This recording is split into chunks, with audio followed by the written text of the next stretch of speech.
I'm a divorce lawyer. I was a pastor for over 20 years. And the topic we're exploring today is something many people are reevaluating: marriage. I can spot stupid a mile away. Over 50% of marriages end in divorce. But the statistic nobody pays much attention to is that 86% of people who divorce are remarried within 5 years.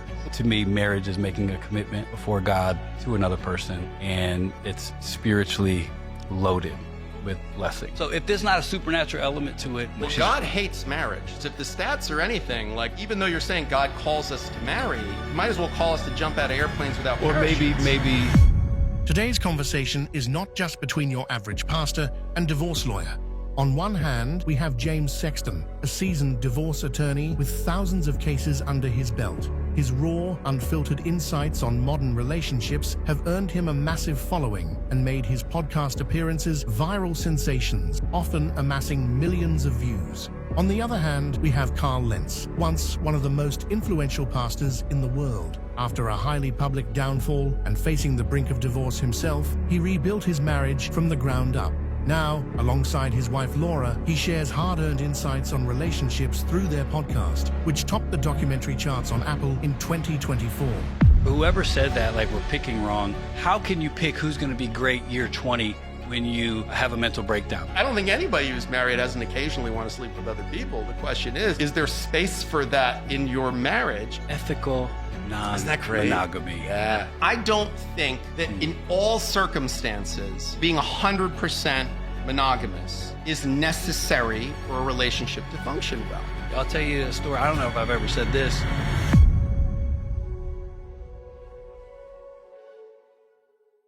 Today, we host a conversation around one of the most pressing topics on people's minds: marriage. As people seek answers, every month the subject generates tens of millions of search queries across Google, YouTube, and ChatGPT. For years, the 50% divorce rate has been widely publicized, leaving many terrified of entering a marriage that might fail. As a result, the number of people choosing to stay single has skyrocketed, and for those who do get married, prenups are becoming the norm. So to really do this topic justice, we decided to explore it through the ultimate contrast: a pastor and a divorce lawyer. Pastors are known for their focus on keeping marriages intact, while divorce lawyers are often seen as benefiting from their collapse. However, this conversation is not just between any regular pastor and divorce lawyer. Over the last couple of years, James Sexton has become the most famous divorce lawyer in the world. Even though he barely uses social media, his social following has gone up 600% since the beginning of 2024. He's been featured on nearly every major podcast, and many of those conversations regularly get millions of views. Much of the general population loves him because he tells it as it is with blunt and no-nonsense insights.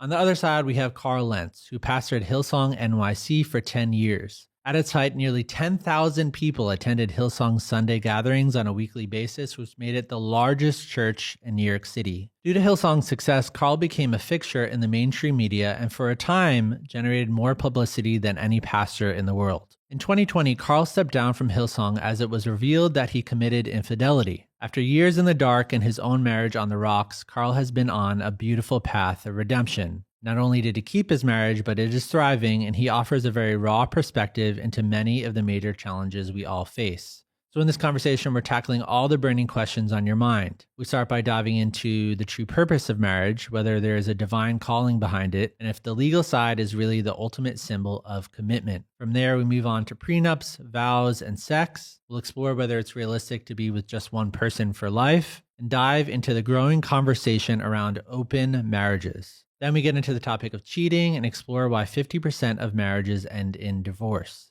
This is one of the most riveting conversations we've ever had, and we believe you'll walk away with valuable insights that will help you make better decisions around the topic of marriage. Before we dive into today's episode, we want to take a moment to highlight our sponsor, N2 Water. If you've been following us at Mighty Pursuit, you know we're all about pursuing holistic well-being, mind, body, and spirit. One of the core pillars of physical health is proper nutrition, but in today's world, that can be a challenge. With ultra-processed foods dominating the landscape, achieving optimal nutrition often feels like an uphill battle. That's where N2 Water comes in, a simple yet powerful solution to help you reclaim your health and elevate your wellness routine. N2 Water is a hydration powder that transforms your everyday water into a mineral-rich drink packed with essential nutrients often lacking in modern diets. It contains just 5 high-quality ingredients sourced from nutrient-dense seaweed found off the pristine coastlands of Iceland. At the heart of N2 Water's formula are two essential minerals, calcium and magnesium. These nutrients are crucial for maintaining overall health and playing a key role in preventing chronic diseases that affect so many today.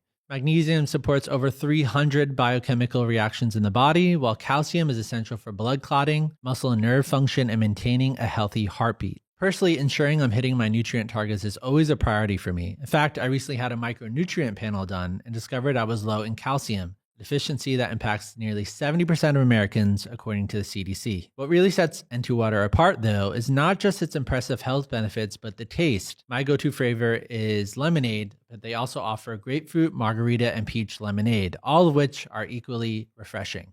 Just mix one stick pack in your daily water bottle and enjoy the benefits. We've gotten such great feedback from people who love N2 Water, not just for its clean, effective formula, but for how easy it is to incorporate into a busy lifestyle. Whether you're at home, at work, or on the go, it's a seamless way to stay hydrated and replenish key nutrients. You can grab yours online at n-2water.com/mightypursuit and use the code EARLYSIPS at checkout for 20% off. Once again, that's n-2water.com/mightypursuit, and don't forget to use the code EARLYSIPS. The link is also available in the description and show notes for easy access. Now let's get back to today's episode. Thank you both for being here today. Thanks for having us. Pleasure. Yeah, I think what makes this conversation so fascinating is because when you hear the term someone who's a pastor and then a divorce lawyer, it's almost like anonyms or opposites. Or start of a really good joke. Yeah. You know, like a pastor, a divorce lawyer, and we got to throw a rabbi or somebody in the mix. You know, walk into a bar. Yeah. You know? Yeah.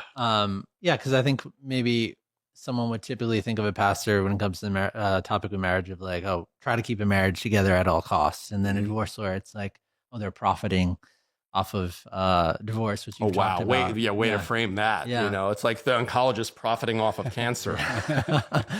So, yeah, but I think what people will be surprised by, obviously, you know, we've had you both on before, is just, I think there will be a lot of synergy and commonalities in some of your viewpoints, which I think will be surprising to some people.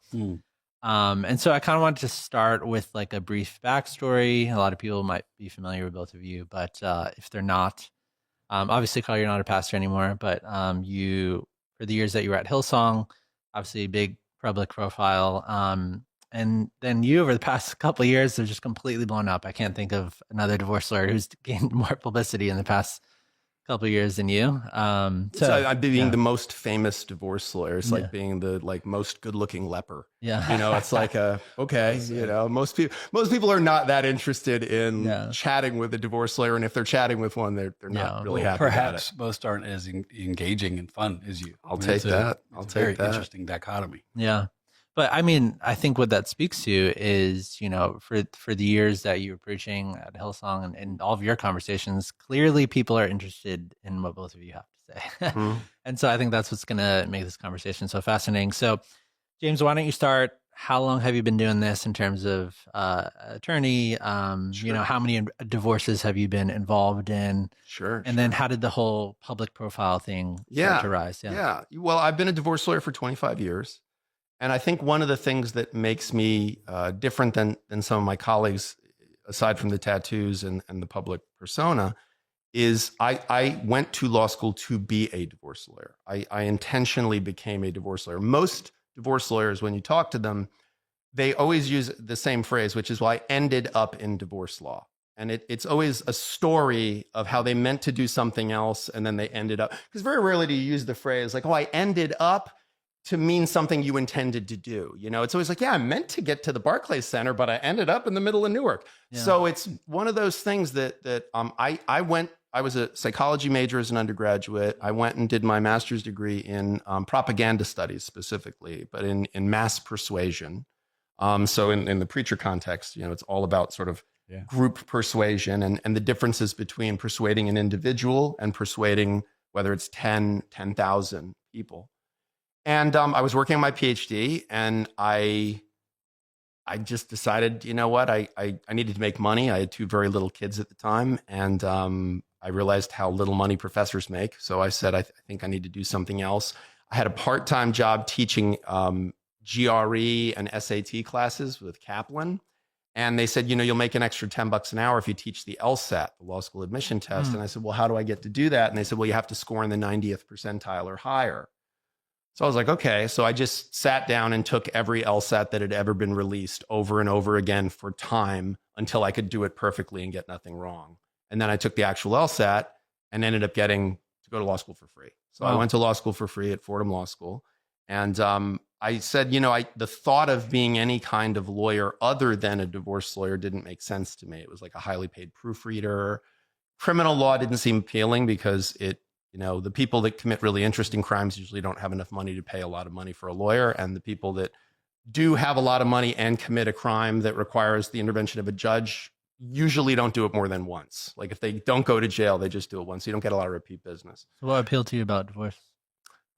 A lot of things. I mean, one of the things what most appealed to me about it was even then, and this is before Instagram and before, the very performative nature of our society, when you really were just comparing yourself to people that you saw at church or saw at the grocery store, or saw at school, that there was I felt that was fake. There was so much that was fake. I grew up very Catholic. I grew up going to church every week, and everyone would sort of be in their Sunday best, dressed nicely. And meanwhile, you're like, he's definitely cheating on his wife because I saw them out, and this one beats his kid because I go to school with his kid, and I know, so there was this performative public face, but everyone standing in the pews together, all, being very holy. Which to me at the time, of course, as a young man was like, oh yeah, this is hypocrisy. This whole thing's a sham. This is a con. And what I liked about divorce law was no one could claim they meant to get divorced. And yet over 50% of marriages end in divorce. So everyone who gets married, when they get married, they're like, forever, you and me, that's it. We found our person. It's going to be you, and only you. And I think most of them sincerely mean it and want that to be where they go. But it's kind of a wish. It's like if we want this enough, like act as if you had faith and faith will be given to you. Like we have faith in this relationship, so it's going to be that way. And they're not ready when this just get hit in the face with reality and stress. And again, the beauty of having children, but the exhaustion of having children, the stress of having children, and can we maintain our bond through that? It's easy to maintain a bond in some ways when things are good. Sure. It presents unique challenges when things are good. I'm sure Carl can speak to that. But the reality is it's also really hard when things go south to maintain a bond. So for me, the appeal of being a divorce lawyer was people are in a tremendous moment of need and terror. And the most important things, their children, their resources, their core resources, their home, all those things are on the table. And you get to be their voice. And to me, that just felt like such a beautiful opportunity to be part of the architecture of someone's post-divorce life. Yeah. To see someone fall and to say, okay, come on, let's do this. Let's get up together and let's figure this out. Like, let's put it back together one brick at a time. Let's get you the resources you're going to need for this next chapter.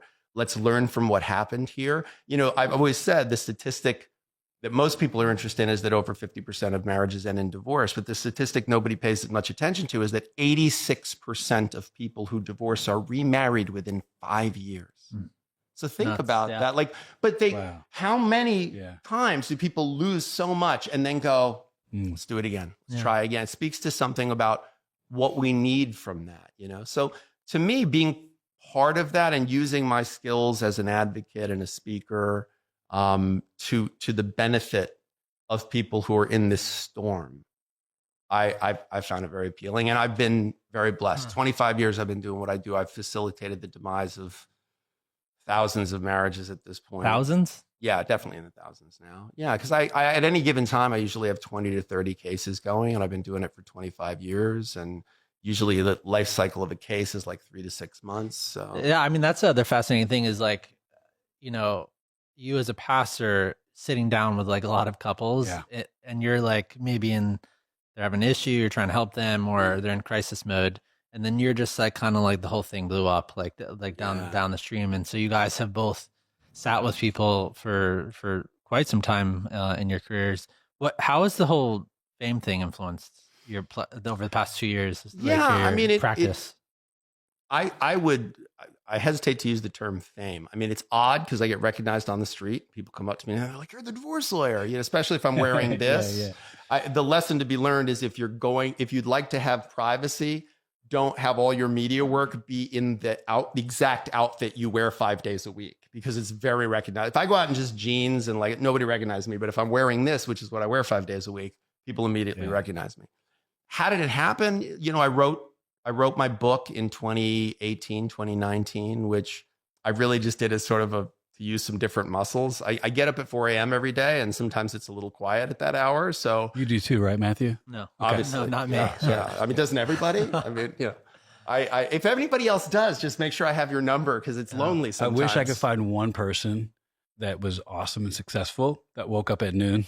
Yeah. Can't. Probably not. I've been searching the world all over. Can't find them. Continue, sir. Sorry. The morning thing, no, it's true. I mean, it's the key to productivity in some ways.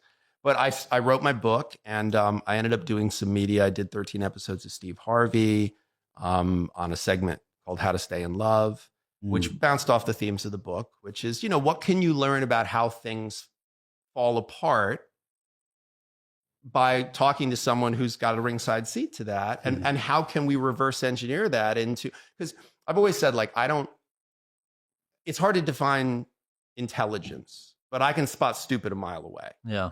So maybe intelligence is like a lack of stupid, or very little stupid. So it's the same thing. Like, how do you define a good relationship? Well, I don't know, but we've all, like you were talking about with your wife on Lights On one of the recent episodes, about when you're out with a couple and it's like they've got that on them that you're like, wow. And you were talking about, the wife sometimes like kind of taking the piss out of the husband, and that she has contempt for him, and you can feel it. And you were talking about it in the context of the going criticism free for a period of time, which I loved.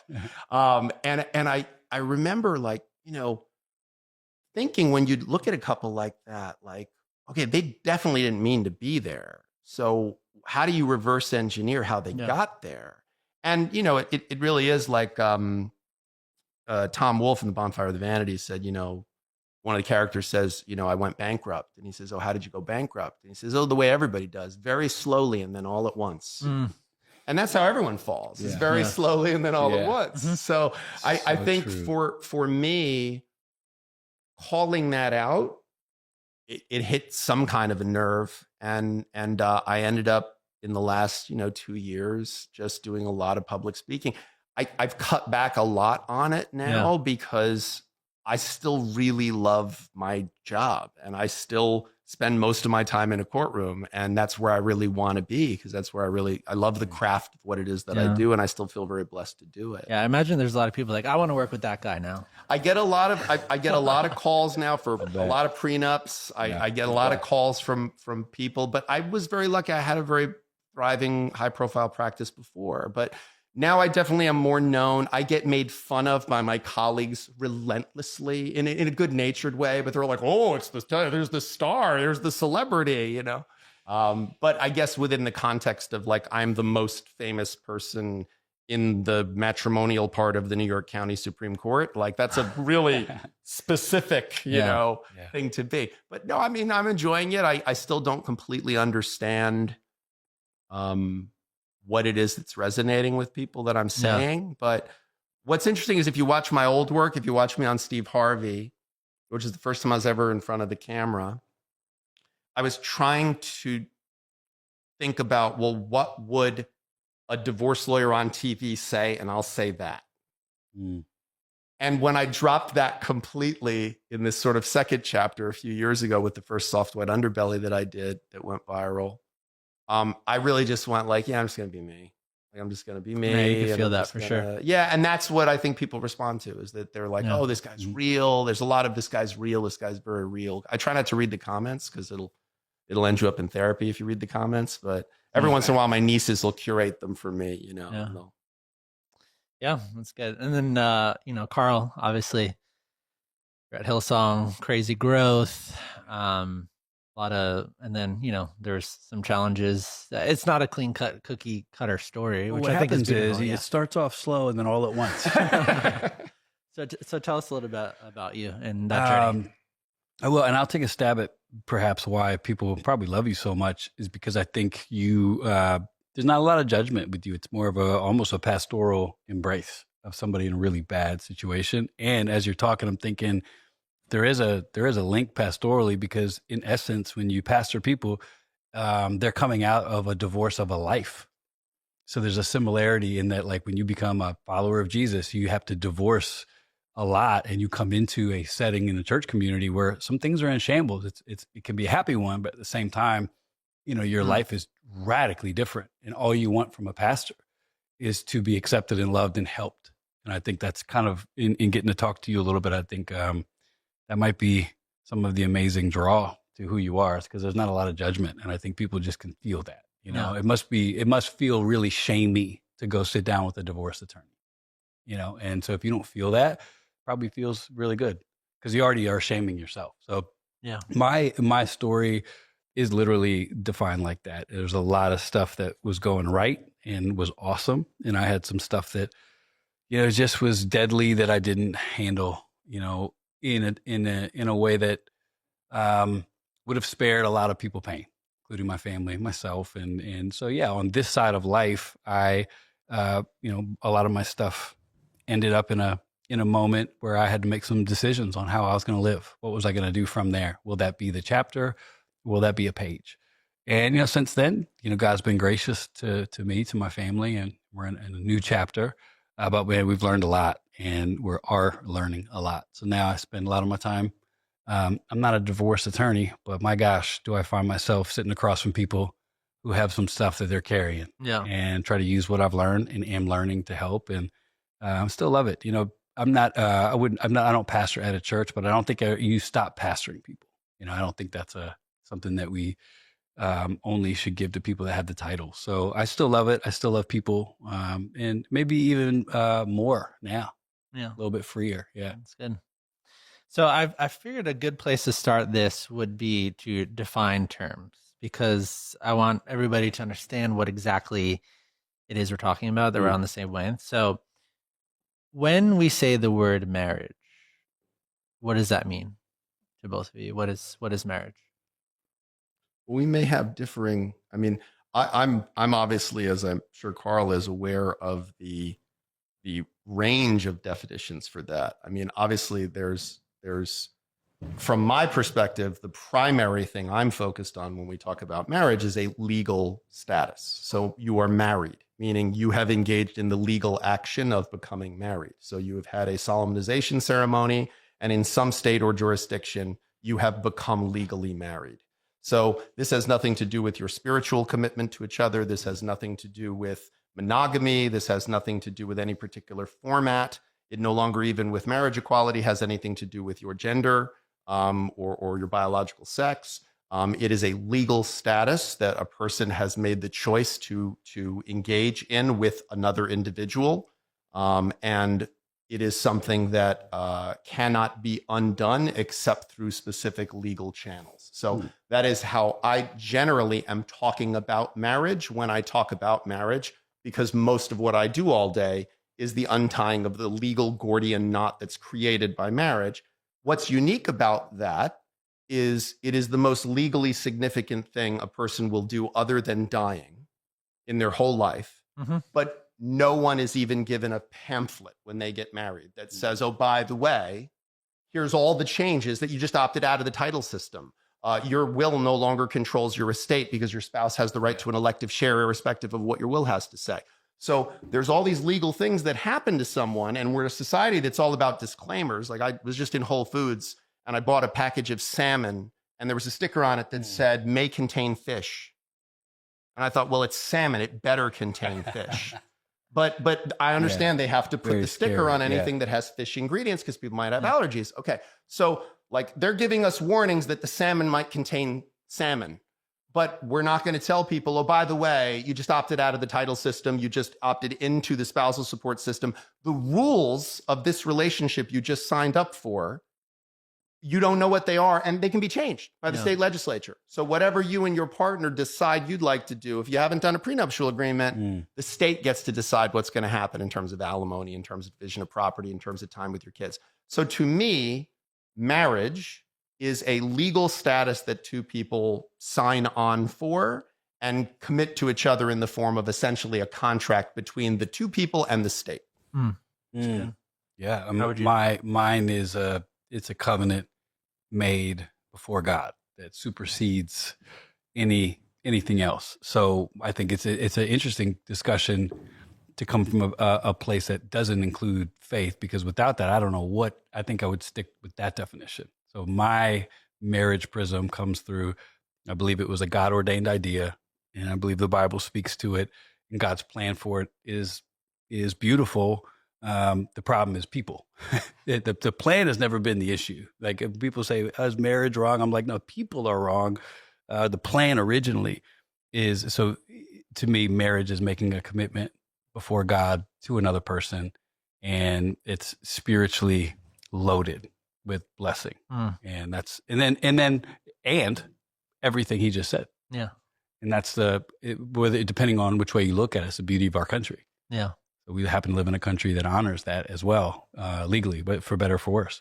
And I would say, in addition to honoring it, we've also commodified it, which I think is something that we all have to be very honest about. Like, it's business. Like the wedding industrial complex is a thing. Yeah. It's a giant business.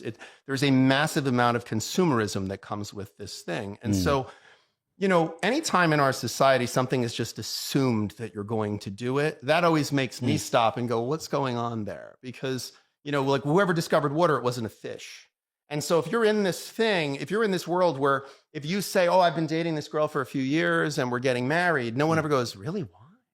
Like, why would you do? You guys are getting along. Everything's going really well. course, Marriage statistics are abysmally bad. You're not religious. Why are you getting married? No, it becomes, of course, congratulations. You're making an honest woman of her. Good for you. Where are you getting married? What kind of cake are you going to have? Right. Not what impact this will have on your rights and obligations. Why are you doing it? Would actually be indelicate to say when someone said, I'm getting married, if you said, oh, really? Why? Like, what? Yeah. What inspired that? The stats would lead us to ask that question way more honestly than what we do. Right. Yeah. But the interesting thing is, it is a gigantic, I mean, it's an opportunity for performance. It's an opportunity we're getting engaged. I mean, look at the number of parties The that wedding come with. festivities. Yeah. We've got the engagement, but we've got the proposal. Then we've got the engagement party. Then we've got bridal shower. Then we've got bachelorette party and bachelor party. Like, there's like 6 parties built into this one celebration, and it really is something that, from a late capitalism perspective, it's phenomenal. And from an Instagram perspective, it's highly photographable. I mean, the wedding business is very. Well, big in business. the Christian community as well, there's an undercurrent that might not be said, but if you're not married, it's kind of like, interesting. Yeah. And that permeates the church world. Yeah. So it's like marriage is a huge deal. It's highly valued. It's symbolic of so much. And the people who aren't married, it's like, okay, well, we're going to believe for you. This is going to be your year. It's like, it's a constant topic. Yeah. So you grow up if you grow up in a Christian culture, marriage is right up there with Jesus. Yeah. And before you even know it, you've been sucked into this myth that isn't necessarily the way God had planned it, but it's a cultural thing as well. And it's a part of the currency. Well, and I remember growing up in the church, like Jesus is coming out was at a wedding. Yeah. Like everything I remember reading about, the wedding feast in Cana. And I remember learning that like, this was Jesus's first, like, really, Mom? All right, I got to do this, and kind of doing the miracle. And I remember that there was taught to us that there was spiritual significance to that. That the reason why he chose that moment to perform this very public miracle was to make a point of how important this sacrament is, how important marriage is, and what how much God favors like the truth of a wedding celebration, how much joy that gives to God. Which is what a Catholic would, the sacrament. 100%. Sacrament thing. 100%. We used to joke that Catholics, there's 3 sprinkle jobs, that you got 3, baptism, marriage, funeral. Those are your 3 times you get hit with holy water. If you're a 3 sprinkle person. Well, I think I was framing up top the pastor divorce. I think we're already getting kind of, because there's a spiritual aspect of marriage and legal. You went legal immediately. You went spiritual. And so I think the question then is, can you be married spiritually but not legally? Sure. I mean, from my perspective, That's really easy. Like from the legal perspective, 100%. That you can just legally, it's a contract. It's a contract that you've made between two people with the state. That's all that it is. So you don't have to have any spiritual connection of any kind. You can do it for immigration purposes. You can do it to save money on health insurance. You can do it for any number of reasons, and it's a valid legal marriage. Does it then fit the characteristics of a spiritual marriage, of a union, of a connection? Is it pleasing to God? Is it something that, fulfills some covenant that we're asked to fulfill? That's a question beyond my purvey. But I certainly think that you can have a legal marriage without any spiritual component to it of any kind, without any commitment to it of any kind, other than the commitment to filing your taxes a particular way. Yeah, and perhaps the opposite is true. You could have a spiritual connection in marriage without it being legally recognized, and it would matter. So it's fascinating. I mean, to me, the spiritual part of it, if you're getting married as a business move, that definitely happens. Mm-hmm. And it makes sense because of the way our country is. And my worldview of what that is, it's the legal part of it is a cool advantage. It's a blessing. The reason why you get married is because it's primarily spiritual. And so, yeah, it's interesting. But you can have I know people who are married because it's a better business move. And I think the legal aspect of it is the least interesting. I mean, it's the most lucrative for me, but it's the least interesting. I mean, does it have any significance? I think it requires paperwork to undo. So if you're the kind of person that's like, yeah, I don't want to go through all that. I mean, I think there are people that are married. I'm sure Carl's spent time counseling many of them. There are people that are staying married because they just don't want to get divorced. They don't want to go through that process. They don't want to give up half their stuff. They don't want to give up half their pension. They don't want to have to see their kids. It's not that they're happily married. It's not that they're deriving joy or fulfillment or even feel that their life is better by virtue of their connection to this other human being in this very specific way. Like the definition Carl's using of marriage to me is much more interesting, because it leaves a lot of room for questions about what do we owe each other? What do we mean to each other? What should we give to, like, you don't have to get married. So you've chosen to do this thing, which is why I asked that question of why have you done it? Like, what is it? I want someone to see my blind spots. The world's so scary. I need someone to be with me and help me through it. And I can hold their hand. Like, there's so many good reasons to get married, but I don't think we even ask the question much of the time. And so to me, the legal aspect of marriage, sure, it adds a layer. Like barriers to exit have some value. But, I had a conversation with Matt Walsh on Daily Wire a couple of months back, where he was talking about no-fault divorce and how it was like that became the boogeyman for a little while. It's like, oh, if we got rid of no-fault divorce, we got rid of no-fault divorce. That's like saying, like, if we got rid of emergency rooms, people wouldn't break their bones so often. Right. It's like, no, the barriers to exit, barriers to entry, I could see a good argument for. Like, you have to take a test before you get married, or you have to spend time with people who've been divorced and people who've been happily married. And like, I think people should have to listen to Carl's podcast, to be candid. I think listening to Lights On, listening to he and his wife who've been through the fire, like they've been at look at us, like we are I got an 8-pack, I'm hanging out with celebrities, we're flying private, I got a gorgeous wife, like we are crushing it right now. From that to like, oh yeah, don't return Carl's call. He's kind of in it right now. And like, maybe we'll chat again sometime. Yeah. And to me, like that marriage went through that and didn't just go through it. Like in listening to your conversations with Laura on Lights On, I'm fascinated because it's the opposite of the people I meet every day. I mean, I actually was listening to the show before I knew I was going to sit down with Carl and meet Carl, because I just went, this is like this is people that had every reason to get divorced, literally every reason. Yeah.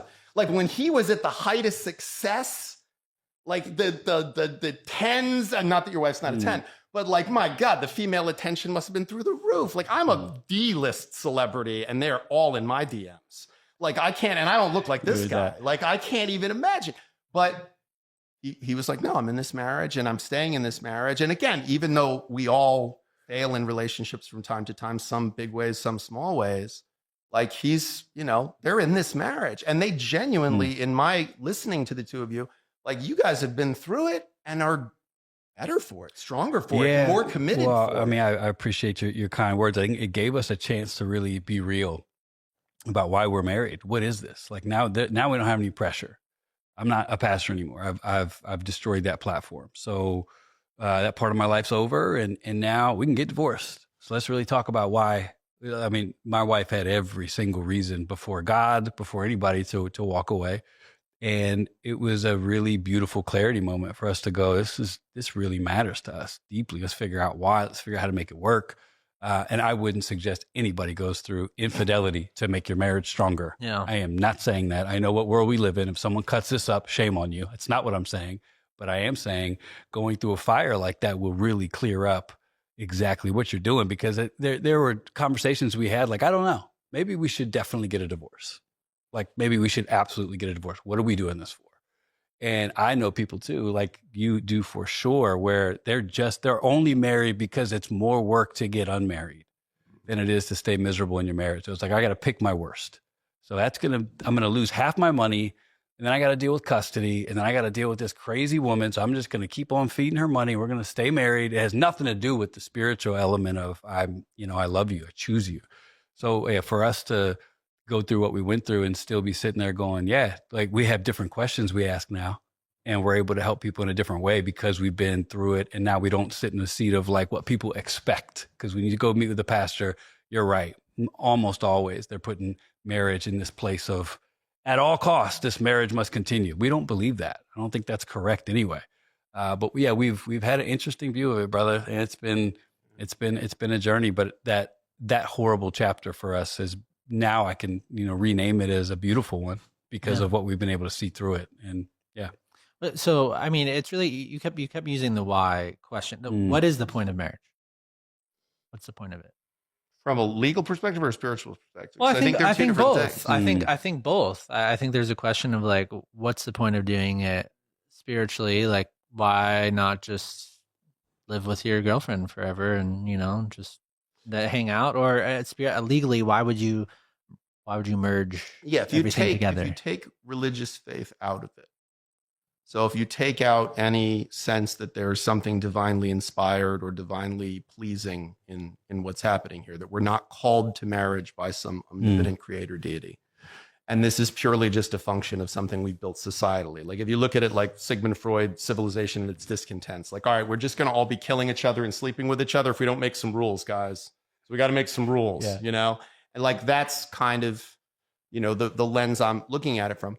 I think there's a lot of reasons to get married, even if, by the way, the marriage is going to end in divorce. Like I'm a divorced man. I've been divorced for over 20 years.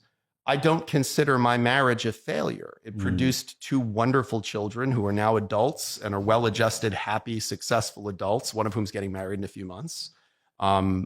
My ex-wife is a lovely human being who I still consider a dear friend. And there's a lot of people I love that I wouldn't want to be married to. She's one of them. She'd probably say the same thing about me. I love Jim. He's a great guy. He's a great ex-husband. He's a great father, but you wouldn't want to be married to him. And you also have a partner too, right? I do. Yep, I do. For a while? For a long time. Yeah. Okay. A significant number of years, bro, over 10 years. But I'm very disinterested because of the lens I come to it from. Like marriage to me does not add anything from a legal status. In terms of commitment, monogamy, those are different things. I think commitment is important. Monogamy, I think, is a good model. I don't think I could handle a non-monogamous relationship, although I do know some people that practice ethical non-monogamy, as they call it, and have had mixed degrees of success with it. I meet a lot of the off the rails horror stories of non-monogamy relationships, which are very often like a Hail Mary pass. Like, all right, before we end up in the divorce lawyer's office, maybe if we give each other permission to sleep with other people, that'll fix it. Also, what a great label. Ethical non-monogamy. Yeah. It's almost as cool as decoupling. Yeah. It's like conscious uncoupling. You mean you're just running away, you hate each other, you want to fight. Yeah. Okay, got it. Yeah. And listen, I cool. get the desire to put a nice coat of paint on something. Yeah. But my feeling is like, call it what it is. We want to sleep with other people, and I don't think anybody who's married doesn't occasionally want to sleep with other people. The question is is there space for that in your marriage? And I just don't really believe that for me, it would be a relationship permutation that would make sense. But, Russell Brand, who I know you've done some work with, is somebody who, once said, he was talking about the time where he was a heroin addict. And he said, not once when I was in the throes of heroin addiction did I go, wait a minute, this is illegal. I shouldn't do this. It's illegal. He's like, the legality never entered into it. If you think anyone has ever been tempted sexually and went, wait a minute, I made a contract with the state of New York that I wasn't going to do this. I'm not going to do it. That's not going to enter into somebody's mind. I mean, I have spent so much time in rooms with people who are cheating on their spouse or have been caught cheating on their spouse or have repeatedly cheated on, or their spouse has cheated on them. And 9 times out of 10, they'll say, this had nothing to do with my spouse. I never stopped loving my spouse. They were the last thing I was thinking of, which, by the way, that's the problem. Yeah. They should have been what you were thinking of. Like, it should have been the thought of them as the thing that made you go, yeah, that'd be real fun, but I'm not going to do that because I've made a commitment. So I think marriage, from my point of view, it's a very individual thing. Why are you married? That's a very individual thing. And the interesting thing is, I think many couples who marry have never had the conversation. Why are we getting married? What is it you want from this relationship? What do you feel I owe you in this relationship? Like, one of the things I really like so much about Lights On and your conversations with Laura is this. You're both very honest about, like, yeah, this is like the part that's on me. And this is the part that, like, yeah, I'm going to give you a little flack for this, like you do this and it's a little challenging for me to navigate. And how many married couples have that conversation? How many married couples have that conversation publicly? Like, I'm sure when Carl was a pastor, people would behind closed doors be like, yeah, and I'm cheating and I'm this and I'm that. By the way, they might have felt less comfortable. Like, I have to tell you, as someone who is not consulting with a pastor, I would much rather talk to one who has been through the whole run than someone who just is sitting there with their perfect kids and their beautiful wife. And you look at them and just go, what is this guy? I suck. Like I've said it before, like, I don't know that I believe in the devil. But if there was a devil, his principal function would be to convince us all that we are so bestial that God couldn't possibly love us. Because I know the moments where I have felt the furthest from the good in me is when I was like, you know what? I'm a piece of garbage anyway. Why not just go all the way with it? Keep moving. And instead of really recognizing that, no, I have good in me. I have beauty in me. I have love in me. So marriage is, to some degree, for me, about like, no, I see this beauty in you. Yeah, there's all this mess, but under it, I know who you are. Like, I love you and I know who you are. And to me, if you can find that, yeah, of course, like, hold on to it. It's amazing. It's beautiful.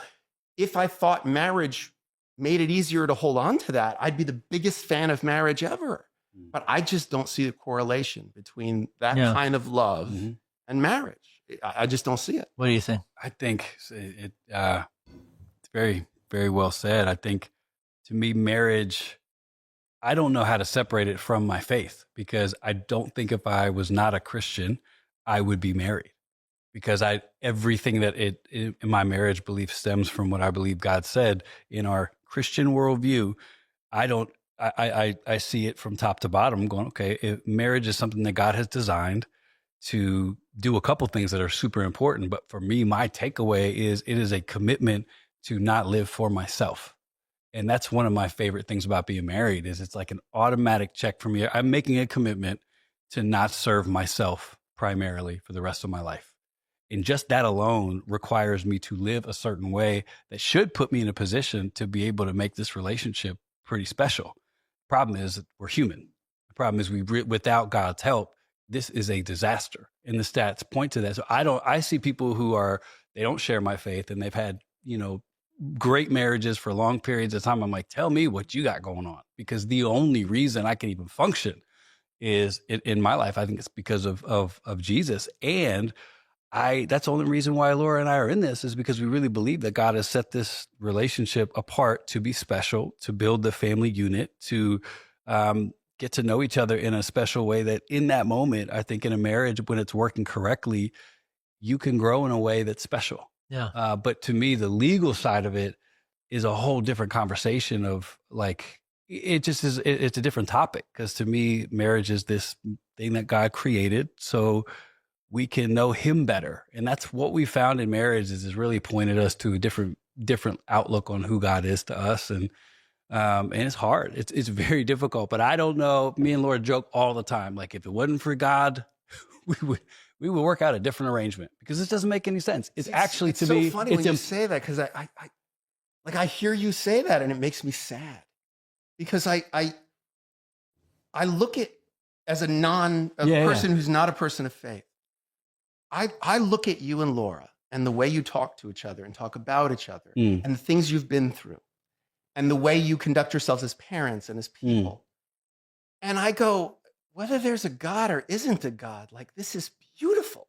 Like, this is a beautiful thing. So when you say, like, oh, I don't know that we would even do this if it wasn't for, I go, really? Like, man, you'd be poorer for it, because perhaps. you got this really, you found another person who goes, I'm, whatever you do, no matter how bad or publicly you step on the rake. And like, we're going to do this. Like, I'm your person, you're my person, we're together and we're going to do this thing. And like, to me, I mean, look, it's wonderful to think that God gave you that, or that God inspires that in you, but like, take away, you find out tomorrow there's no God. I don't think you'd be like, all right, man, I'm out. Like, I don't really have anything left to do with this woman. The covenant's been broken. It doesn't, turns out there's no God. Like, forget it. Well, I think the love is real, but I honestly, maybe I hear you use the word sad, and I think I would like to submit, maybe it's just different, because to me, it's a highlight of what God can do with guys that are really broken. Because that to me is the truth of our marriage. Like, if Laura was here, she'd be laughing, because she'd be like, Jim, I'm telling you, if we find out there's no God tomorrow and we've been believing a hoax as Christians for generations, I'm going to try something different, because the way that we're able to love each other and forgive each other, for her especially, like, I mean, we always say, like, most marriage breakdowns, I'm interested in your take on this, there's shared blame. Sure. Not in our situation. My wife's not perfect. She's just awesome. And our marriage breakdowns I carry those. And because of what, I believe God's grace can do for us, people like me can stay married. And so I don't see it as sad. I know what you mean. Well, I mean it from the place of that you have something so we do, lovely. But I believe God has created that in us, Jim, because I don't have it in me. I've seen, and even as a Christian man, I created a lot of damage. So I just, maybe I'm the lowest rung when it comes to broken humanity. Maybe there are people who are just better people. Perhaps I'm willing to even say that. But I know for me, as I sit here today at 46 years old, married for over 2 decades, have had infidelity, have made bad choices. We're still married today because it's not just us in it. And I don't know the people, I'm not saying that everyone has to do that, but the reason why we're still together is because there's something, stronger than our capacity to lean on. It binds the two. Yeah. And I get and understand that it certainly is, it is meant as a complement to the bond that you and Laura very clearly share and the manner in which you've supported each other. I mean, I've disagreed from time to time with some of the messages that I hear come out of your mouth and Laura's mouth. And Laura's not obviously in a defender position, but, there was a discussion that you guys had about cheating. Is cheating a function of, or is it inspired in any way by a lack of sex in the relationship? And she was talking about how, like, that wasn't, that's not the reason people cheat, is that, like, a man's not getting enough sex in his relationship, so that's why he steps out of the marriage. And again, whether you're talking about it as a general principle or in the context of your own individual marriage, it wasn't necessarily clear from the conversation, but it was an intriguing conversation. I think it was on one of the episodes of Lights On. Yeah. But I remember watching that and thinking, like, right, but, and even just now when you say, like, well, and anything that was wrong in the marriage or anything that was our downfall, that was all on me. I know she definitely has a part to play, but I mean, like, the impetus of it. Well, I just feel like it's everyone's fault or it's no one's fault. That's true. So like it's your kid, like, it's your kid's fault to some degree, like, because kids are the most wonderful blessing in the world, but they make you sleep deprived. They change your sex life. They change your wife's body. They drain your money. Right. They drain all of your money. Yeah. This we can relate to. But again, is admitting that saying, so don't have kids? No, what you're saying is, look, this is an ecosystem. Yeah. You take the lizards out of an ecosystem, you don't have the same forest just without the lizards. Now this doesn't have this to eat, and the lizards don't eat this plant, and now you got a whole other ecosystem. So like a marriage is an ecosystem, a family is an ecosystem. If you take God out of your equation, I understand what you're saying. It's foundational. Yeah. This is foundational for you. But still, you take that foundational piece away. I don't think your first move would be like, we don't have to do this anymore. And you step out of it, because I see a tremendous amount of value added to your life by your relationship with Laura. Just as I've often said about religion, if someone says to me, I'm going to be a good, loving, open person who's going to be kind to my fellow man, forgiving on an almost endless level, because I believe that Jesus existed and wanted that for me, great. Like that, whether that's true or not, if it inspires something so beautiful in you, I'm all for it. If you say to me, Star Wars and the stories of the Jedis is what inspires me, great. But if you start telling me Wookiees are real, now we have an issue. Like, I mean, as Christians, we're not far off. We believe some wild you believe in some Wookiees. Anytime a Christian tries to act like they don't believe wild things, they don't know what No, they're I saying. remember the moment when I was in like middle school, in Catholic school, like sitting in church, and they were, there was some story about like, Jonah and the whale or something. And I remember like looking around and going like, we're buying this? wait, you guys think this actually happened? Like this isn't just like a story? I will This is a raise thing? you one, sir. I will raise you even a higher bar. I think all of this everything I believe is completely illogical. If this isn't real, then I'm pretty delusional as a human, because I don't know how any of it's possible. Like everything that we're asked to do as Christians, it's all stuff that I'm not sure. I mean, I can try. I just can't do it without God's help. Like, I mean, that's marriage for you then as well. Like marriage is an example of that. Oh my gosh. What you're saying is, it's I illogical. don't know if I could do this. Is an impossible thing. But think about, so God's created this beautiful plan.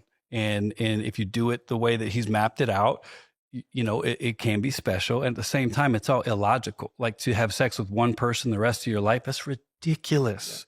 To forgive people when they've cheated on you, ridiculous. To give someone grace and the benefit of the doubt over and over again, and invest and give love and give grace and give equity, even when that person doesn't deserve any of it, stupid, illogical, it's not even smart sometimes, right? So my whole premise of marriage, I start on an illogical foot going, I hope God's real, because this is a dumb decision. Because everything I'm doing, the bond is built on the grace of God, which is favor and mercy and love and stuff that I didn't deserve and don't deserve, but he's going to give it to me anyway. I sure hope so, because you're telling me a guy who went through sexual abuse, lived a promiscuous life before I became a committed Christian, and after that still struggled with a lot of that tension from past trauma that I didn't deal with, you name it, and just life in general. Man, I'm in trouble if it's on my own. So I think it's illogical, though. So when people are like, marriage is a good idea, I'm like, it's definitely a God idea. A good idea? I don't know about that. Like to say that I'm going to be with you forever, the only person I'm ever going to kiss again, the only woman I'm ever going to be with intimately again, that rages against every human system, human inkling, propensity that we have. So if there's not a supernatural element to it, I think we're in trouble. What I think you're getting at really is the human condition. And so so he's getting at this idea of help, that we all need help from God, a higher power.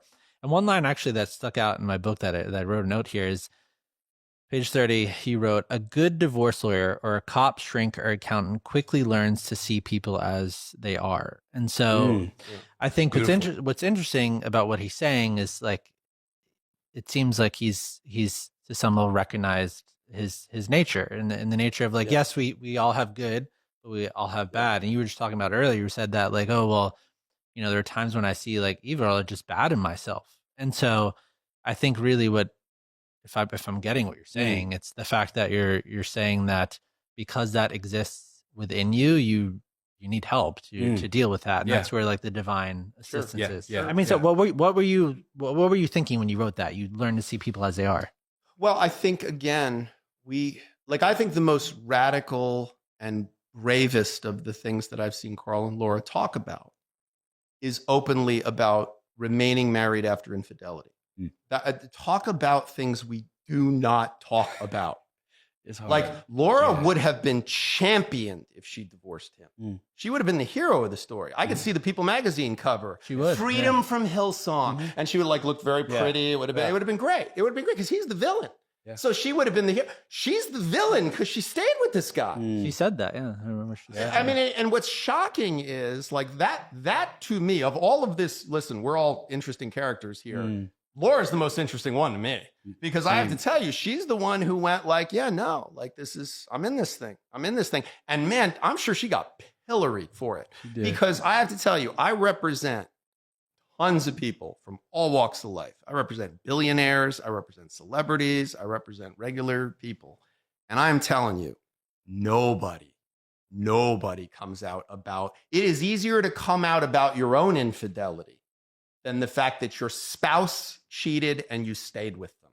There is no more of a pariah than the person who says, yeah, I love this person. I stayed with them. I made a commitment to them. I'm going to honor it. Like that is, our society will beat you to death. I've tried to put myself in her shoes, brother. And I've told her before, I don't know. If I was humiliated publicly by my wife, I don't think I have the courage or the strength that she showed. Yeah, it's huge. That's huge. Yeah. It's huge. And the weight, I'm sure, for you of her pain as someone you love and have children with and a commitment with, that weight must be crushing or have been crushing at times. I've changed the way I relate to it, and now it's like it's a beautiful responsibility. It felt crushing, but I think now, and you know what's even funnier is I don't blame anybody for them going, like, there are people who walked away from Laura because they were like, you're an idiot. This guy is never going to change. If you just found out about this now, and I don't blame them because on paper they're right. Like they're people like who go through this stuff, they don't change. But some of that I got to push back and say some of that is that I think people don't talk about it. Maybe for that reason. I think you're right too. I think I am telling you, because people come into my office, I can't tell you how many times somebody just found out. They just, the instant message came up on the iPad instead of the phone and they saw a picture, or they found a note, or they overheard their spouse on the phone. Somehow, painfully, they found out their spouse is cheating. It's not usually like so public, but it's something that, okay, they just found this out. Yeah. Well, why they're in my office the next day and they're like, that's it. I'm out. We're done. I want you to go at them. I heard you're a pit bull. I heard you're going to rip their throat. I want you to rip their throat. Take it all. And I very calmly go, if that's the path we're going to take, that's the path we're going to take. I'm very good at that. If that's what we're going to do, I'm a weapon. You'll point me at them and I'll go. But this just happened. Let's just hold this information where we have it, and let's just see what we're going to do from here. The best option is the one that creates more options. So let's just be thoughtful. And what I will tell you is a good quarter of the time, so it's a low number, but it's a quarter, the person a week or two later calls me and goes, okay, we're going to talk to somebody. Or I give them the name of a good therapist, or I give them or they're in a religious community, whether it's a rabbi that they work with or a pastor they work with, and they work it through. But they have to do it in darkness. They have to do it alone. Like they have to do it like very secretively, because they have to hold this pain so privately. Like they're like, I can't tell my mom that he cheated. If I tell my mom he cheated, my mom will never look at him the same again. Well, she'll never look at me the same again. I mean, there's a lot of people who have their infidelity stories under the cloak of no one's going to know. And I don't think that it's a blessing. Like, so we know couples that are they love us and they commend us for our bravery, but they don't want anyone to know about theirs. Right. And I think that's a worse fate. It's horrible at times. I don't feel like that anymore, but it's not awesome to be in this chair today as this guy, right? It doesn't for people to know. I mean, there's a lot of guys who cheat, a lot of guys who have dealt with the same thing, and it just wasn't public. But I had to face the music. Right. And I know people who they've reconciled publicly, but privately, that pain still exists because no one can know. And it's the mom thing. It's the dad thing. It's the perception thing. And I think that's a worse fate than being humiliated publicly, would have to go through that kind of pain and not be able to talk about it. Well, I mean, the stigma around it, you mentioned earlier. So if we follow that down the trail, so in terms of why people actually cheat, I heard you say on the Soft White Underbelly that you could have a PhD in infidelity because of how much you've dealt with this, right? Yes. And so the one thing you said you disagreed partially with him on is like the reasons why people can I disagree. speak to that though? Yeah. So why do people cheat? Yeah. Well, but when you said I'm not saying that's not a reason. It's absolutely a reason. My thing is like I just heard a brilliant guy, Mike Signorelli here in New York, talk about like it's the equivalent of talking about rats in New York City. Rats are a problem, but where there's no trash, there is no rats. So unless we're going to talk about the garbage, why are we focusing on the rats? We don't really care about the rats because if we did, we fix the garbage. So to me, the sex sometimes, especially when it comes to cheating, it's a rat. Yeah, for sure, it's a thing. But what led to it? That's more what we were pointing to. And I think it's about that ecosystem concept. Yeah, that it's like that. Look, the breakdown of the physical relationship between spouses is to me one of the factors. Is it the primary factor? No, very often it's disconnection. Like that's why we're in no fault state, because the truth's at the bottom of the bottomless pit. Like when you say, why did this marriage break down? It's like, well, she stopped sleeping with, he's sleeping with his secretary. Well, I'm sleeping with my secretary because you stopped sleeping with me. Well, I stopped sleeping with you because you stopped talking to me. Well, I stopped talking to you because every time I talk to you, all you do is criticize me. Right. Well, I criticize you because all you ever do is say critical things. And then you sit and you're like, okay, so you're off to the races. Yeah, what you get caught for isn't typically what was the catalyst. Right. It's what it looks like, but like you're saying, that litany is so common. You've done this before. Yeah, a few times. It's like, well, we don't have sex. And then you start breaking it down. It's like, oh, this goes all the way back to the fact that you guys don't even say nice things to each other ever. Yeah, but this is like something that I as someone, talking to people within the context of the faith community, I wish there was a devil I could just blame it all on. What is it? Man, the devil did that. Sorry, it wasn't me. It was the devil. Darn guy. You know what I mean? I can't believe it. I was good. I was like doing my thing and everything else. And then the devil just tapped me on the shoulder and I was like, what do you need me to do? All right, I'm going to go do some blow. Like that. I wish I had that excuse. Like, I wish I could believe that that's a thing. But same thing with marriage. Like, I wish, the marriage was perfect and totally fine. And then he started sleeping with the secretary and that was it. She was the devil. She just came in and her cleavage was the thing that made him forget everything about the value of our family. And that was it. That's ridiculous. Yeah. It's ridiculous. Like that's not real. I don't believe that either as a Christian man. I'm with you. Yeah. I think that's lunacy. And but I think again, like, when Carl was speaking a minute ago, like one of the things that occurred to me in the context of, because he was saying like, it's not easy being in the seat of being the person who, was like responsible for an infidelity and then having to sort of deal with, the public difficulty that creates for him and creates for his spouse, his spouse being an innocent person in this situation, whereas he's saying, he's sort of guilty of having done anything that he's done. But I would also push back insofar as one of the reasons why I find you and Laura very fascinating from where I'm sitting as someone who watches people that are in my office. They're divorcing. Like they all have that in common, like I have a pessimistic view of it. Just like an oncologist is like, damn it, everybody has cancer. Like everybody I met today has cancer. It's like, right, you're an oncologist. If you were a cab driver, you wouldn't meet as many people with cancer. So like I'm a divorce lawyer. Everybody I meet who there was cheating and things like that, 99% of the time they're done. They're out. It's over. They're in my office. It's too late. I look at your situation and I listen to the conversation with you and Laura, and I just think like, God, he must feel so loved. Like, because she had every possible reason and would have had a public applause and yet she was like, no, I see something. I'm committed to this person. Like, and I find myself thinking like, God, is anybody, because it's really easy to love you when you're like the most successful guy and charismatic and, you celebrities and you got an 8-pack and the whole damn thing. But like, man, like this guy's on the ground right now. And he's on the ground because he fell. Like he's the one who stepped on the rake. I did. And yet, like, nope, I love him. And I'm going to say I love him and I'm going to say I'm committed to him. And to me, like, God, to feel that loved must be like a superpower in some ways. Yeah, it is. And it's hard to manage it with I feel that more now. Initially, it was so shamey that I almost blocked that beautiful blessing of feeling that, because that's what it is. But when you are on your climb back to try to be a person worthy of that kind of grace again, it's like the last thing I was thinking about is she really loves me. It's more of like, oh my gosh, it's like but yes, to what you're saying, it's exactly. There are days I wake up and I go, is she? I mean, she really does love me. For real. There's no other reason we've for been her. through it. We've been There's through no it. other reason for her to be here. So yeah, I think Which it's as a well person said. of faith must be, because I, of course, I can't separate that from the idea of God's love. Because the idea that like, well, God loves you no matter what.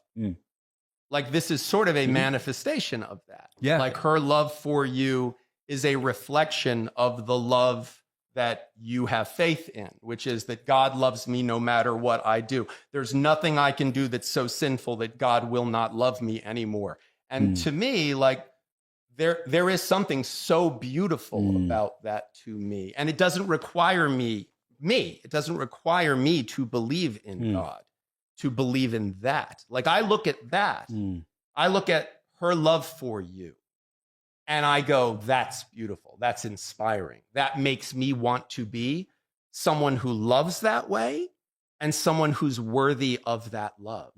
And in my engagement towards her mirrors it. Like, because she loves me so much. Like I have every belief in the world. You would never have the issues you had again, because you have now battle tested that. And this woman has loved you as a verb, like love is a verb, not just the emotion through that. So to me, I look at that and I go, oh no, he's the safest bet in the world right now because he's felt that love in a real way. Yeah. Yeah. No, it's funny. It really rocked her faith as well because God was so present at the center of our marriage as Christians that it wasn't just I let her down. It was God. I was also trusting you more than him. And you allowed this to go down. And all I've done is be faithful and be diligent and do all the right things. And you were supposed to hold this together. And in fact, you did the opposite, right? That's her human experience in that moment. Well, God hates marriage. If the stats are anything, like God's not, the problem of evil I still haven't reconciled in the way that you have. But like if the proof is in the pudding, like even though you're saying God calls us to marry, like, man, he's might as well call us to jump out of airplanes without parachutes. Or maybe if we're going to go with God hates marriage, we could definitely say maybe the devil hates marriage even more. So there's a flip side to that sucker. Maybe God loves it as much as we think, but maybe if marriage is done in a way that's supernaturally healthy, maybe it's potentially so dynamic, so great that it's worthy of all this targeted, struggle. There's a case to be made for that as well. Why do Christian or faith-based marriages fail at the same rate? Well, unfortunately, humans are faith-based as well. You can't take out your humanity. So to me, it's even more explosively evident with Christians that do get divorces because you just find out real quick that people are people. Like you don't get to, we have different values, or so we should. We have different things we're supposed to lean on. But at the same time, maybe it's harder sometimes to be a Christian in marriage because you can't talk about all the stuff that leads to divorce. For instance, let's just say you're having an issue with sexual differences in the bedroom. I was a pastor for a very long time and know a lot of other pastors. I can tell you right now, it's the rare church that has a sexual therapist and counselor available. We have all kinds of premarital stuff. We'll put you through a course. We'll give you a certificate. We'll do all this stuff. But when you get married, it could be said that in the Christendom marriage prism, we just let you go. We hope it works out. No teaching, no help. No, there's a couple good books, but even if you get caught with one of those books, that feels weird. Like you don't want to be the Christian with a Tim Keller book on, godly sex and marriage. Like that, even that feels weird. That has to change, or we're going to continue to see the church look no different than outside the church because the issues that really matter in marriage, sometimes people can't talk about. So you can't sit there with a typical Christian community and be like, I hate my marriage. I regret it. That's a human thought. Need to be able to say it.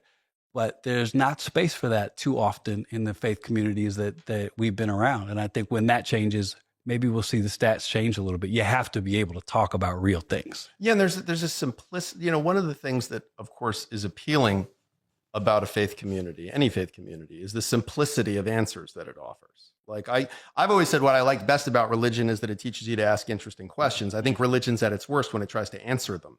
But it asking interesting questions is really, really good. the part that I think Carl's absolutely spot on is like, you know, a faith community and a marriage both exist within the broader zeitgeist of your culture, of the world as it stands right now, of the media environment that we're in, which is constantly, again, it's an ecosystem. It's constantly, moving and changing in different ways and unpredictable ways. Often second order effects we didn't predict happen, right? But I think fundamentally, you know, when it comes to marriage, like you're signing on for something without giving a lot of thought to what it's going to be. Like the metaphor I've used in the past is, if you asked me or asked Carl when he was 20, you can have any car in the world. What car do you want?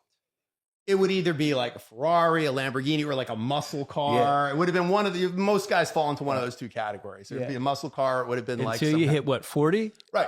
Then and then we're going Prius. Then you're going Prius. How much mileage? Right. You're going to go Toyota Sienna in your 30s because you got the kids and you got a lot of stuff. Okay. So what if I said to you when you're 20, pick whatever car you want, you're going to have that car. And then you go, oh my God, I want a Ferrari. Great. By the way, that's the only car you're ever going to have. Wait, I'm sorry? What? Oh, that's the only car you're ever going to have. You can't have any other cars. You're not even allowed to ride in any other cars. That's your car. That's your car. You picked your car.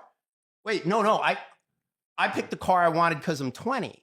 Like it looked nice and it had a loud engine. I wasn't thinking about where will the car seats fit or how does it sit, and I might have some sciatic pain because of my herniated disc. Like I wasn't thinking about when I'm 80 getting out of a Lamborghini. So what's marriage? Marriage is you're 19, you're 20 years old. You're like, oh my God, she's so pretty. Oh my God, he's so handsome and he's tall and I can wear heels with him. Okay, you know what we should do? We should get married. Yeah, let's do it. And everybody's going, yay, you're getting married. There's going to be cake and we're going to have a party and everybody signs on. Meanwhile, you just picked the car you're going to drive for the rest of your life. Have you talked about, do you want to have kids? What's your faith? You know, if by the way, I lost my faith or suddenly found faith, would that change the dynamic of our relationship? What if I became a vegan? Would you be cool with that? What if I'm a vegan now and I decide I don't want to be anymore? I want to eat pork chops. Are we going to break up? Like nobody, you picked your car and you signed on for the car. Can I lovingly interject and double down? Because to me, when I really have the nuts and bolts conversations about this, that's what I point to, is if there is a huge flaw in the Christendom marriage cycle, it's the age in which we push people to get married. Because me and Laura laugh.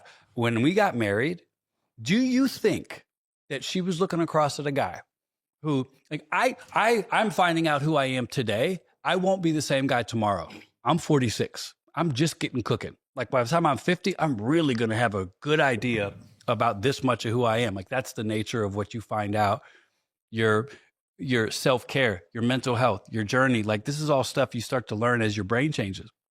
But we're going to look at a 22-year-old and we're going to pump up this marriage. It's going to be the greatest thing ever. I don't know what the answer is, but I am really curious about, even in my own house, I got 2 girls, right? And I'm not going to say you can't get married young. I am going to say, my love, please understand. Take as long as you can to find out who you are. And if you really like that guy, let's figure out a way to make this, resourceful. But let's take our time. And this rages against typical Christian wisdom because people are going to freak out. I can already see it. Like, once you've been through a couple wars, once you've done this for a while, and we both have from 2 different angles, the fact that you can get married that young, to me, man, I think me and Laura still would have got married, but I don't know. Like, what do you know at this age? Like, that's a great analogy. I've never done the car analogy, but I'm just saying it's you don't know anything at this age. Well, I think there's an elephant in the room. What is it? The Democratic Party? No. No sex before marriage. Well, that's what I was about to say is actually your son's the one I think about. Because let me tell you something. I'm 52. Yeah.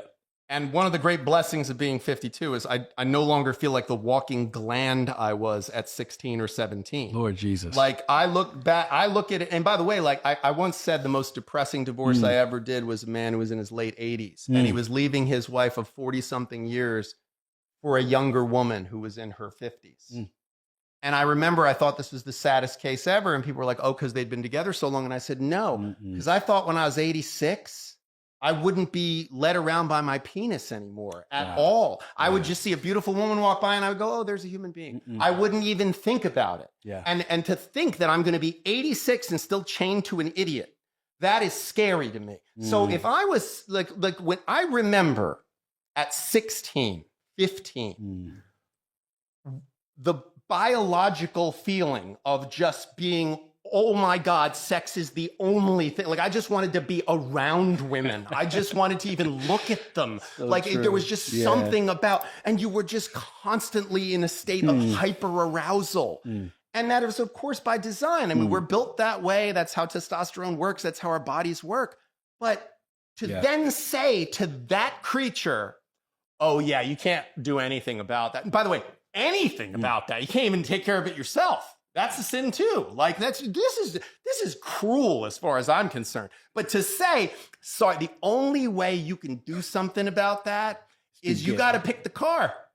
You got to pick the car right now, the car you're going to have when you're 80 years old. Man, that feels mean. That feels mean to do that to a 17-year-old, an 18-year-old. I look at some of these Mormon dudes married at 19, 20 years old, and they're like, I don't blame. I'd have married anybody at that age if that was the barrier to sex. Yeah. I've been like, yeah, whatever, dude. I'll marry whoever. I'll marry that dude. I don't care. I got to do something about this.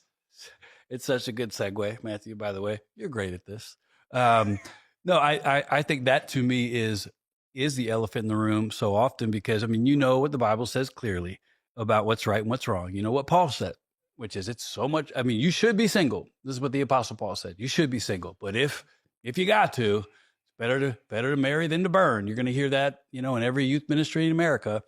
And it is a preposterous premise to think that we have allowed that to be such a push. And it's a tough one because, I mean, you would hope that in a world with all the help that we have, you can manage your sexuality in such a way where it's not a driving force. And at the same time, it's exactly what we say as Christians. Like the biggest driving force in you, chemically, biologically, your sex drive, no, sir. You got to cut that sucker off until the day that the ribbon is cut on your new marriage and you can just go for broke, hope it works out. So we have this crazy dichotomy of people who are told no. And now it's free reign. And then heaven forbid you brought stuff into this marriage, sexual brokenness, which most of us will, everything from habits to proclivities to abuse. And now you're stuck with this brand new car that you're going to drive forever. And then you get in there and you figure out car's super uncomfortable. I actually needed a bike.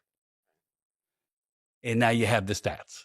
And so I think there has to be conversations around the elephant in the room more. Yeah, and you've been told not to talk about it. Yeah. Because you're in a room full. I remember growing up in the church. I remember having a man who's never had sex with a woman, a priest, a Catholic priest, telling me how to deal with the urges that I was having in a room full of guys who were not talking about the fact we were having those urges. So I remember sitting there thinking I don't know the equation, but this feels like it's not the equation. Like this feels stupid to me. This is like the blind leading the blind leading the blind.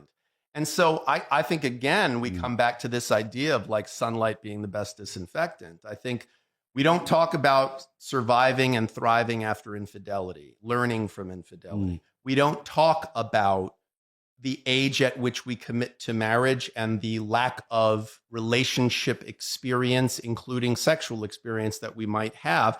And by the way, the dangerous second order effects that we're very much discovering in our culture right now about having a lot of promiscuity before you marry. Yeah. And the terrible statistics that come from hypergamy and come from people living together and having, the number of sexual partners a woman has prior to marriage is very much a determinant of divorce. I mean, that's what the statistics say. Don't yell at me, yell at Mike Sartain. And someone's going to get offended by you saying that. Yeah, listen, truth is often offensive. I mean, I get it, but I don't cost Jesus his life. I'm not saying that this is Sounds a little good thing, but it is Andrew what it Tatey, is. A little Andrew Tatey. What is that, Andrew Tate? No, here's what I'll tell you. A broken clock's right twice a day. And B, look, those are numbers that you can't argue with math. I don't want to sound like Ben Shapiro when I say facts don't care about your feelings, but they don't. Facts are facts. And that's a fact. And by the way, again, let's be honest. If you talk to people, most people who've had a tremendous number of sexual partners, remain single, they're not saying, "Oh, it's so great, you got to try it." A lot of them are like, "Yes, it's miserable." I mean, the whole thing around Andrew Tate, I think, is interesting because there's this whole culture of masculinity now that's emerged on the scene, that's pushing back on kind of more progressive ideals of the past 10 years and doing it instead of this like unashamed, bold, like I'm just going to like be in your face way. And the philosophy for him in terms of like, we're talking about sexual urges and the way that we're wired and everything, he keeps saying, as is people who think like him, is that men are wired to be with multiple women and that women are wired to be with one man. And so that's not polygamy, it's polygyny. And then he starts pointing back to, you know, the Bible of like, oh, the Old Testament of like, oh, the kings had like 5,000 wives. And he doesn't use that, does he? No, he does. No, he doesn't. For sure. Andrew Tate, you do not use that. So the three levels, levels in which he talks about, he's saying that the way we think about marriage right now, I guess, would be marriage 3.0. Marriage 2.0 would be the traditional ideals of like 100 years ago. And that like we're just one. I just man can't believe one, we found out that Matthew watches Andrew Tate. That's my takeaway right now. I'm riveted. One man, one woman, and then he's saying marriage 1.0 is this whole idea that we need to just get back to of like there's one man that provides for this little clan. It doesn't matter if he has sex with a woman, gets her pregnant, and then basically he's responsible for her and the kid. And that you need to be like a high value man. I mean, hey, if we're allowed, hold on, if we're allowed to create our own mantras and our own system for sex, that's what he's done.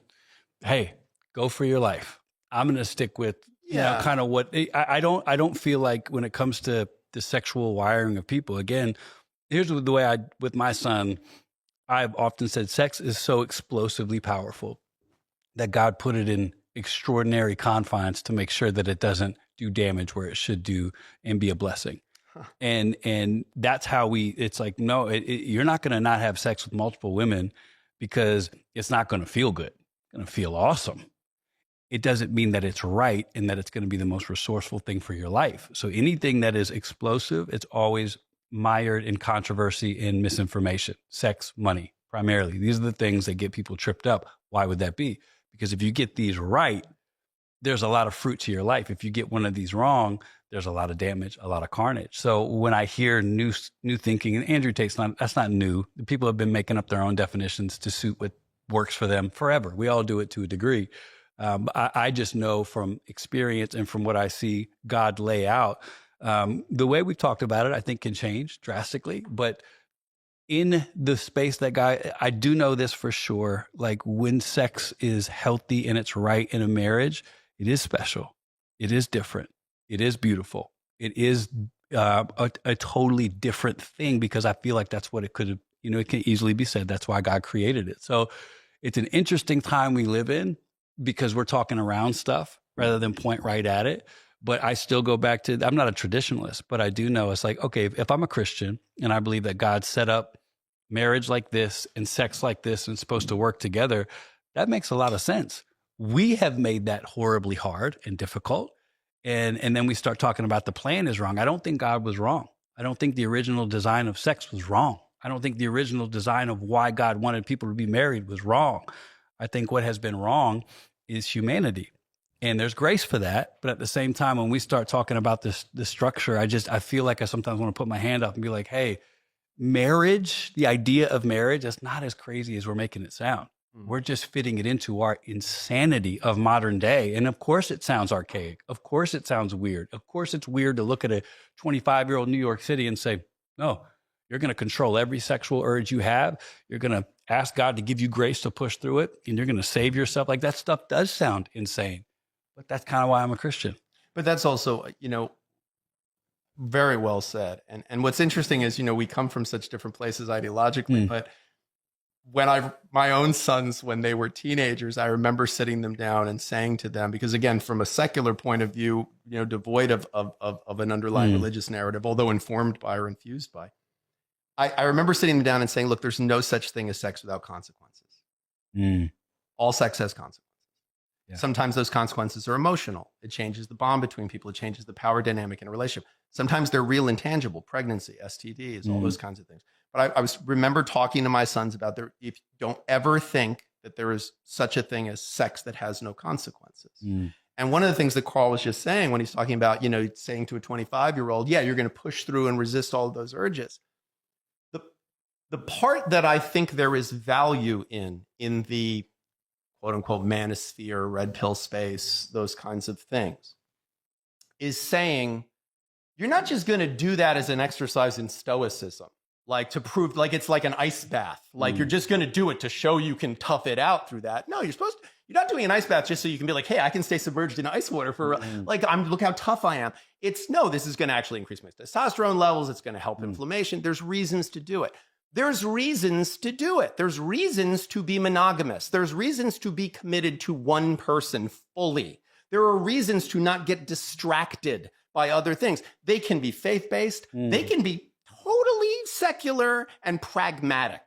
They can be epidemiological. There's so many reasons why someone might choose to have a monogamous, committed relationship with another human being and say, this is my person and I'm going to focus on them and not be distracted. So you believe by in other monogamy? people. Saying, do you believe in monogamy is like saying, do you believe in that mug? That mug exists. Like monogamy is a way of approaching relationships.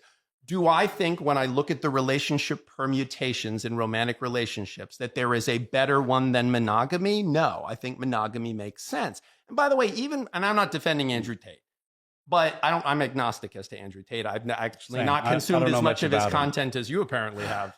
We need to talk about this.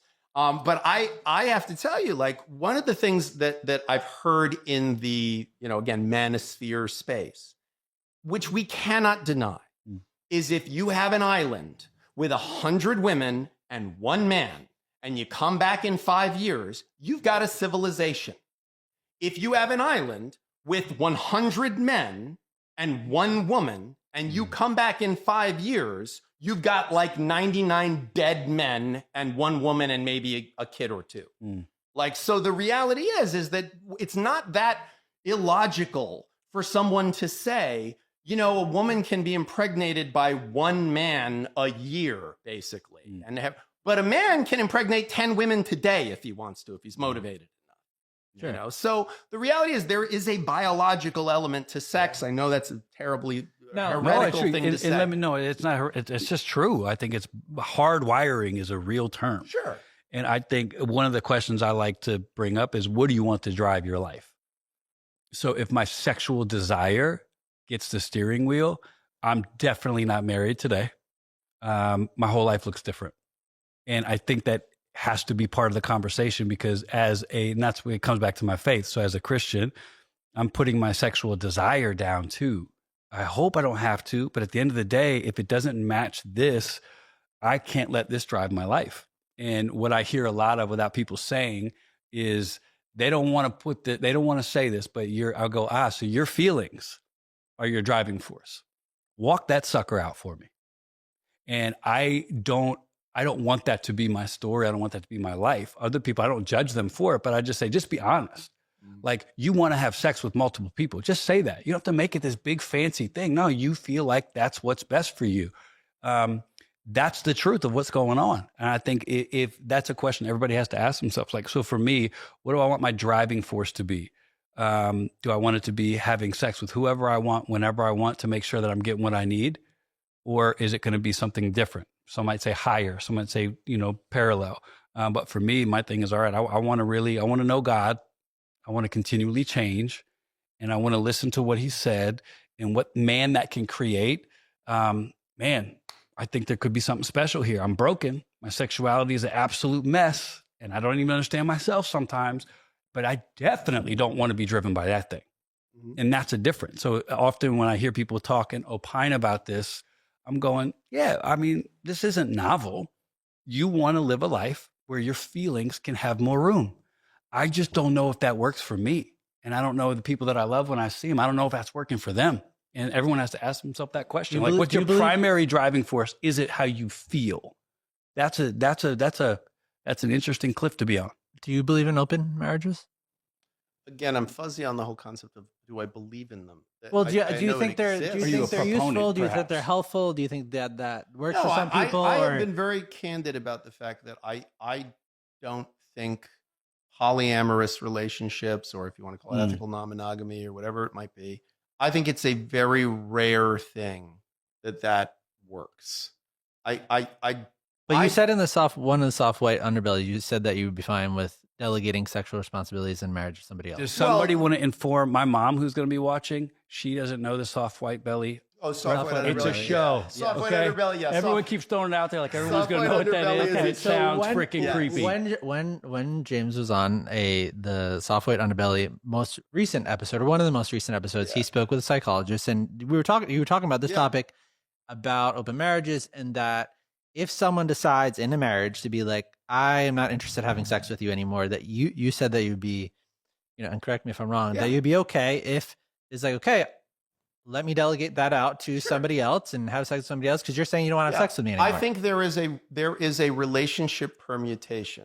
If a marriage is between two people, okay, and the two people that have chosen each other out of 8 billion other options in the world, so they've said, okay, it's you and me, we're going to do this thing. As far as I'm concerned, what their dialogue is the most important one. These two people, like the rules of engagement they have created are what's most important. Again, whether that's informed by a book that we say was divinely inspired, or whether it's by trial and error, or whether it's by any of those, or some combination of all of those things, like so many of our beliefs are born of. My feeling is do I see a permutation of relationship where that is functional? Of course I do. I'm making this up. If I'm married and I'm blissfully happy with this person, we see each other, we know each other, we see the good in each other above all else, we're constantly cheering for each other. When one of us falls, we're there to help each other up. We see each other's blind spots, we support each other. All the beautiful things you would want a marriage to be. But I have a horrible accident and now I'm a paraplegic. My wife is not supposed to have sex for the rest of her life? That's insane. That's insane. Like, sex is lovely. It's fun. We've all had it. It's great. It's so fun. There's very few things you could do that are more fun than having sex. Now, I'm not saying it's the most important thing. I'm not saying it's the God you should serve. It's a huge deal. But it's a huge deal. Yeah. It's such a big part of how we're wired. And again, whether that's a Darwin, based thing that like that's how we know to procreate, or whether that's something divinely. And so I have no idea. I don't know. We'll never know, or at least I'll never know. What I will tell you is, without question, I can see permutations of relationship where a person goes, listen, I love you. I love being with you. Sex isn't that important to me anymore. And as long as you're not leaving me, as long as you're not going to stop giving me the things that you give to me in this relationship, as long as I'm not going to be net negative and you're just going to go and have this urge that you get out. Look, I don't like seafood. My partner loves seafood. Well, you're never eating seafood again because we like to eat together. No, either. Listen, go eat seafood. Don't tell me about it. I don't want to hear it. It sounds gross to me. By the way, I love seafood. I'm being really unfair to seafood. But I genuinely believe that there is a permutation I could imagine where, because again, the limits of this are the limits of our own imagination. Like if a couple says, look, I'm just not interested in sex anymore, and they've worked on it, they've talked about it, and they've said, this isn't important to me. It's still important to you.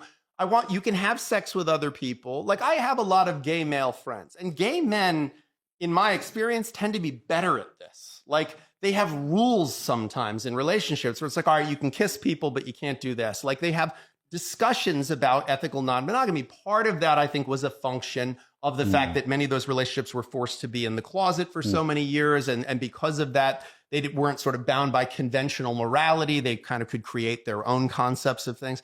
I don't think personally that in all circumstances, being 100% monogamous is necessary for a relationship to function well. Personally, I'm not interested in non-monogamous relationships. To me, that's not appealing, but that's my tastes. My beliefs don't require you to believe them.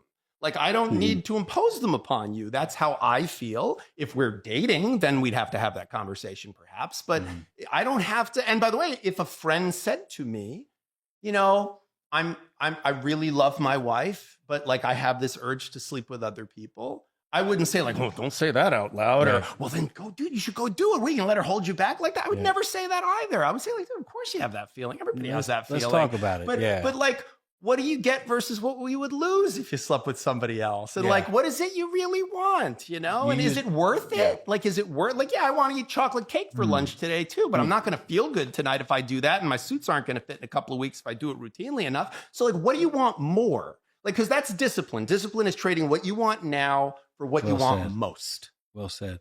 And I think that what you want most of us, is long-term happiness. And I sorry to keep pointing it back at you. Good. The kind of love that Carl has for Laura and Laura has for Carl, where it's like, I know I can fall on my face and the whole world will be cheering for you to kick me. And you'll go, I'm not kicking him. He's my person. Yeah.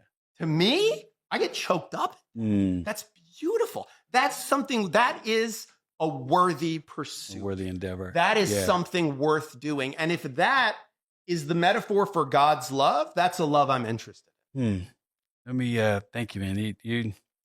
I think you used a word a couple sentences ago, and you just like our imaginations can do crazy things. And I think what I see in my faith in Jesus, I've traded out my imagination for these guidelines, because where my imagination can take me, it would be way better to be one of the guys who can make up terms. I envy those guys. I have friends like you of all different walks of life. And there's some guys I'm like, man, like anytime they try to say, Carl, you're crazy for believing what you believe, I'm like, you're crazy. At least I have a book. You might say it's fake, but at least I've got something to point to.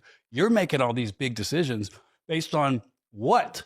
And so I have to even the playing field immediately if I feel like someone's attacking the basis of my, oh, Carl, you're one of those guys who lives by the Bible. What do you live by, buddy? How you feel today? Let's be real. Both of us believe crazy things. At least mine's a book. Yours is a nothing. But we're both just, putting our emphasis on something. But I'll tell you a story. I don't know if I've ever said this. When I was coming out of my rehab, I have an amazing therapist. Her name's Alex Katahakis. She's like top of the game. And I said, Alex, maybe, because now I'm no longer a pastor. I have to deal with all this Christian suffocation of terms. And I mean, is open marriage more appropriate for me? Because I am just batshit crazy over here. I don't know what I'm going to do. I don't want to hurt her again. I love my wife, but I don't trust myself that I'm going to be able to straighten this out. I don't, because I've been broken my whole life and I've seen where it leads, and it leads to pain. And I said, should I talk to Laura about an open marriage? I know what she's going to say. She's probably going to stab me in my neck. But Alex said this, why don't you spend a year trying to fix some of the broken things in you? And then we'll write this day down, and then we'll come back in a year. That's all I'm saying, because what you feed is going to grow. So I'm not saying yes. I'm not saying no. We're not going to put these big religious connotations on open marriage. She said, what if you just focus on getting healthy? And then let's revisit the conversation. A year on the calendar. And she said, by the way, we're slated to have a conversation about open marriage. I went, I have not thought about that in a year. I wonder what that's about. Because when it comes to sexual brokenness and having proclivities and like having undisciplined habits that people don't know about, that was me.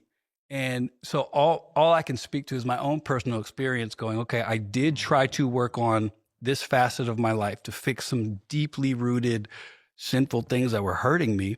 And when the topic came back to open marriage, what it became to me was almost like, I don't even know if I want to, because I was revolving all my decisions around my need and what I thought was my desire to have sex. And then a year's time goes by, and now my priorities and my prism has changed radically. Now I'm 4.5 years past that day. And now there's just moments like that. I go, and she also gave me some key info like you have stats. Stats don't lie. So she's not a Christian like I am. She's like, Carl, I'll tell you. She's a sex therapist. Sex therapist, yeah. And she was just like, I've dealt with this for, over 3 decades. In my experience as a sex therapist, I haven't met a lot of really fulfilled, happy guys who have open marriages. She's like, I'm non-biased. I'm just letting you know. You can give it a shot. There are guys who try it. I'm sure you can find anomalies, but she said, by and large, and I would consider her a vast expert like you. If I'm asking you about divorce stats, if I'm asking her about sexual brokenness in men, and she's like, just so you know, most of the time people come full circle and they're like, I don't know if it was worth gearing my whole life around multiple partners. My own therapist said to me many years ago, we were talking about the concept of addiction. And I came from, and I've talked about before, I came from a severe alcoholic household. My father was a severe alcoholic. I moved out when I was 17, primarily to get away from the chaos of the alcoholic household. And I remember when I read the Recovery, the Al-Anon book, I remember reading it and being like, have they been reading my diary? Like, this was me. Like, this is all the control issues, all the things that they all came from that. And I was talking to him about addiction, whether it's a sex addiction, whether it's alcohol, caffeine, nicotine, anything, all of the myriad of things a person can be addicted to. And he said to me something that really stayed with me. And he said that addiction can be well defined as any behavior you engage in to get away from what you would have been feeling if you'd done nothing at all. Well said. And I remember that hit me like a punch in the gut, because I remember thinking, yeah, that's what that is. Like, there's this, like, I need something. What's going to make me feel okay? I don't feel okay. What's going to make me feel okay? And sex, like, it's rooted in all of us. Sexual desire is rooted in all of us. It's a huge drive. Of course, it's a huge drive. It's a drive squirrels have. It's a drive, like, every creature that exists has that drive. Just like eating, it's a huge drive. So, like, I don't look at it when somebody says, like, oh my God, I wanted to eat a whole pint of ice cream. Like, of course you did. It's ice cream. It's delicious. Why wouldn't you? So when, like, someone like Andrew Tate, so we're giving him so much airtime, when he says, like, oh, well, I want to sleep with every beautiful woman. Of course you want to sleep with every beautiful. Who wouldn't? What's astounding to me is that anyone would look at that and go, that's a great life. That's a great life. Look at him. He has a whole bunch of women that are around him because he has a ton of money and they're willing to have, like, friction with him sexually. What a great life. Like, really? Have you heard what Dan Blazerian has said? You know Dan Blazerian. They've We had had a chat. Had him on the podcast. That guy has experience. Yes. So if you want to ask somebody who has had the ideal alpha male life, he's a good guy to go look up and see what he said about it. Because most of the guys who are opining about it, they don't have the opportunity to even. But Dan Blazerian, if he talks about his sexual prowess and what it led to, I think it's worth a look. But we're still a very binary culture. We always have been. We always treated dandruff with decapitation. I don't know why we do that. It's like, well said, I too. just don't love. Like, I'm the oldest at this table at 52, and growing up, Carl's close enough to me that he'll remember this time. I had two choices as a young heterosexual man growing up. I could either be Clint Eastwood or Richard Simmons. Those were your two choices. There was nothing in between. You were either a stoic man who had no feelings, was controlled by nothing and no one. Or you're doing aerobics in the mall. Or you're just, like, you're just all over the place. Yep. And you're just made fun of and you're relentlessly taunted for being feminine, right? Those are your two choices. There was no nuance, no emotional vocabulary, nothing, right?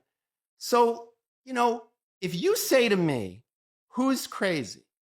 Andrew Tate or guys who are like, I've got a roster of 50 women and all I do is focus on money and making money because you'll lose a lot more money chasing women than you'll lose women chasing money. That guy? Or I picked this woman when I was, 19 and she's miserable and she clearly hates me and she rolls her eyes at every single thing I do and she's the most loathsome harpy ever to castrate a man. And, I've just given up completely on myself physically. She has too. We have sex like once every couple of months just so we don't have to have a conversation about why it's been a year. And we really don't like each other very much. They're both crazy. Well, both of those people are crazy. I'd rather have that guy's crazy than that guy. At least that one's fun. At least he's having at least he's having sex. At least he's having a good time. I think when you look at the stats, because I was going to mention this earlier, I think what we're getting at is, like, we were talking about the no sex before marriage thing and the way that the church tends to edge on this extreme over here of, like, the way that it's teaching and leaving people completely unequipped. And so then there's a pendulum that has happened with millennials that is now hookup culture. I'm just going to engage every feeling that I have. And so that's also, like, not a helpful teaching. Overcorrection is the greatest enemy of our society. And so there's actually, which I think is really fascinating, there's a sex recession happening amongst Gen Z of people that are deciding, like, oh, we kind of, like, need a new sexual standard because me just hooking up with anybody is not really leading to the destination that I want to. And so there's, like, a middle ground. I think that, First of all, I think a lot of Andrew Tate's ideas are dangerous. Now he's rolling. We it do. back. We do. See what he's doing here? See what Matthew's You doing? know you can post off this sucker, okay? Yeah. So I mean, I think Next episode, he's gonna have a shaved head. we do a lot of cultural listening, and so he's just become very popular. But I think Live that pod from Romania. We're not judging you. Matthew, Mighty Pursuit, Romania edition. We're not judging. so. I mean, the one thing, and you talked about this heavy on the with the psychologist is Orion I think Therapy. I yes, wanna see that. people observe this dynamic in culture of women being attracted to money and status, men with money and status, and then other men see that of like, oh well, if I had more money or if I had more fame, then women would be attracted to me. That's true. And then women, and then men, and then women see other women who are beautiful or look a particular way, and oh well, all the men want her, and then it makes them get plastic surgery and cosmetic surgery. I need to look like the particular way, Yeah. and so Also true. when it comes to relationships, I think a lot of people are confused because it gets to this place of like, can I actually find someone who's like a right fit for me, that is committed in the way that you were talking about earlier? Like, oh, we're making this commitment to each other. I'm here for you. Why are we doing this? Whatever. When it seems like a lot of the reasons, at least from a secular cultural standpoint, the reason why people are getting into arrangements seem like very surface level reasons for why. And fairly logical. I mean, and you've talked about people that are on their fifth divorce or Well, prenup. let me throw some in here because I'm interested in your statistical analysis of this. Because if we go back to sex for a second, because it's linked. I've heard it said. I heard some guy say years ago, and I still think it's true. If sex is good in the marriage, it's about 10% of the focus about the activity. If it's bad, it's 90%. And I found it to be really true because if you have a healthy, communicative, sexual relationship with the person that you're married to, it's almost like it's off the table. Meaning we can now get on with other stuff in life, but if it's not there, everything seems to almost stem from there. And it's funny to me because if I sat down with a couple, and Laura and I have the privilege and now responsibility to help couples that are in different varying stages of this, like, what's the longest conversation you've had about sex without having it? I mean, people's ears turn red right away. And I'm like, you don't have to answer because your neck has hives, right? The fact that that's a preposterous premise for a lot of Christian couples to have, that to me is sad. Not just Christian. I mean, we had a secular sex therapist, Perhaps. Ian Kernan. He said the same thing, that he all the couples he meets, no matter what they believe, haven't said 100 words about sex with each other. So Yeah. to my point Does it feel with scary? Laura and I, like, can you find the person? I don't know. Can you create the relationship? I think that's where I'm putting my money, because what I'm finding, and we had degrees of this. Like, I know people often think when you have a big marriage blow up, like the whole thing was bad. We had a really happy marriage in some ways. We had some huge cracks, but on this side of it, we have detailed conversations about sex, and it's pretty normal. And I came through a lot of addictive things. You know, there was a time where I thought I could identify as a sex addict. Whether that's true or not, other people can opine on. But I'm saying I was deep in the throes of trying to figure out, what am I going to do with all this wiring? And I can say that the more open and the heavier the communication, the more ease there is. And that's where creation can happen. Like, but I think what we're seeing is no communication, no creation, and then a detachment. And now marriage is the problem. Like, what would happen is if we spent as much, I'm not interested in you sharing Bible verses anymore. Go away with that. You got that covered. When do you talk about what kind of sex that you like? What's awkward for you? What's not awkward for you? What are you attracted to? These have been offensive in some circles. We can't figure out why the Christian stats are very similar to the non-Christian stats. Those are the only ones I can speak to because I'm a Christian. And I do think it's. See, I'm like bursting while you're saying this because. Am I wrong? No, I totally wrong, agree with you. Actually, to the point where I'm like, I want to preach. You know, like because one of the things I love about, again, I feel like I'm fanboying out with you, Laura, but one of the things that the two of you talked about recently, you talked about, and I loved it. I remember when I heard it because I was working out, I was doing squats. And I remember I had it in the headphones and I started laughing. And I thought I'm the only person in a squat rack laughing. But he was saying how they were having a fight, an argument. And he goes, and in the middle of the argument, we stopped and we went, hey, look at us. Like, look at us having this argument. And like, we're just in here, man. We're just doing it. Yeah. And I laughed and I thought, did this guy read my book? Because like he was giving an example in real life of something I was like hypothesizing about, which is, and I was just thinking it as you were talking right now, because you said like, we all talk about like the biblical context of sex and marriage and that, but like, when do we have the conversation about like, what do you like and what do I like and and I thought, why not? When do we have the conversation about why is it so weird to talk about what we like? Like, who's safer than the person you're marrying? Okay, so never have I felt closer to Laura than, she knows, like, I'm like, if you marry the guy who's recovering from addictions, you know that the answer is a plan, right? That's one thing you learn in rehab and in circles. If you don't have a plan, it does not matter. And I should have saved this for my own freaking pod, but I'll tell you here, I came to Laura with like a sexual plan, like a calendar. And she looked at me and she was like, okay.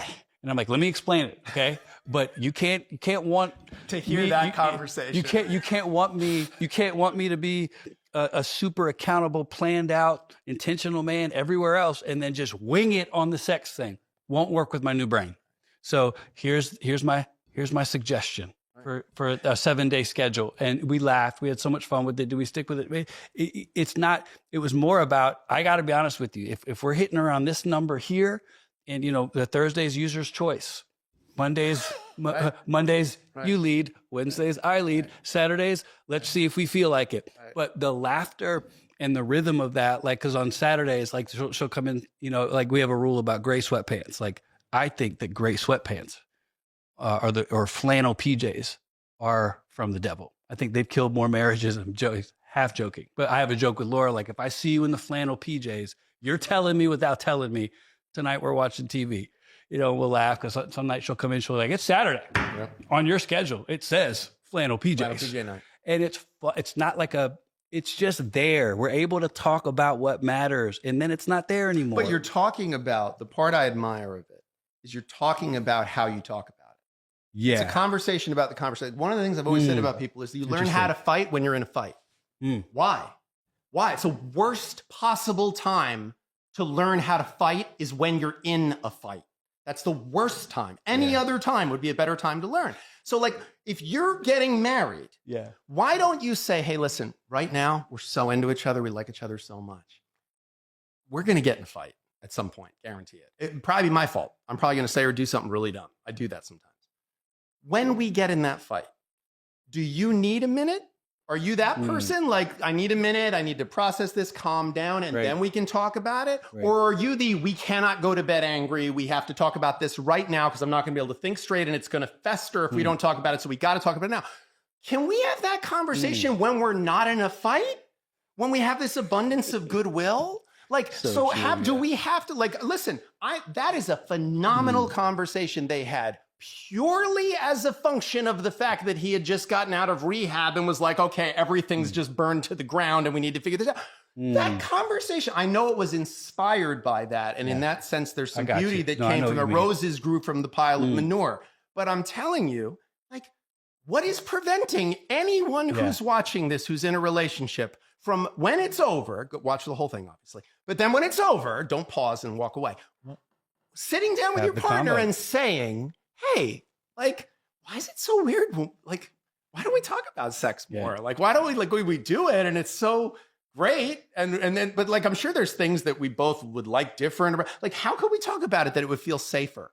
Like, could we write each other an email? Would that be easier? Could we like make like once a week, we'll write something on a card? Like, you guys get to make these rules. Like, and by the way, there's nothing like that could be appealing to religious people, non-religious people, gay, straight, whatever. Like, there's nothing preventing you from doing it how you want to do it. And yet we just keep sticking it into the same boxes that aren't working for anyone. And then going, I don't know why it didn't work out. It never works out that way. So why don't we Uber it? Why don't we do it different? Because we are prescriptive and it's a lot more fun to tell people what, like, Christians have been notoriously bad at going, you tell me what works for you. So you, for instance, I'll never forget, I heard a preacher one time, and you do this, do it. I'm just saying, for me, he was like, men, before you sleep with your wife, you need to both kneel before your bed and pray and have God bless what follows. And I saw guys writing this down. I'm like,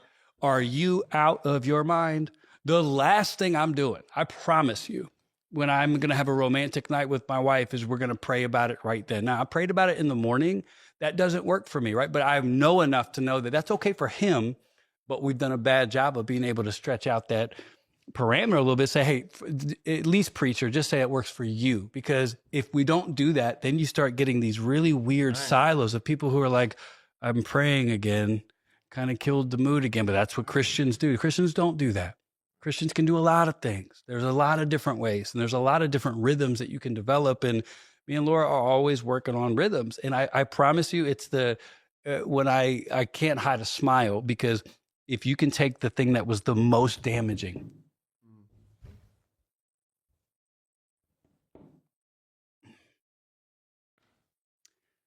and somehow find a way to make it joyful.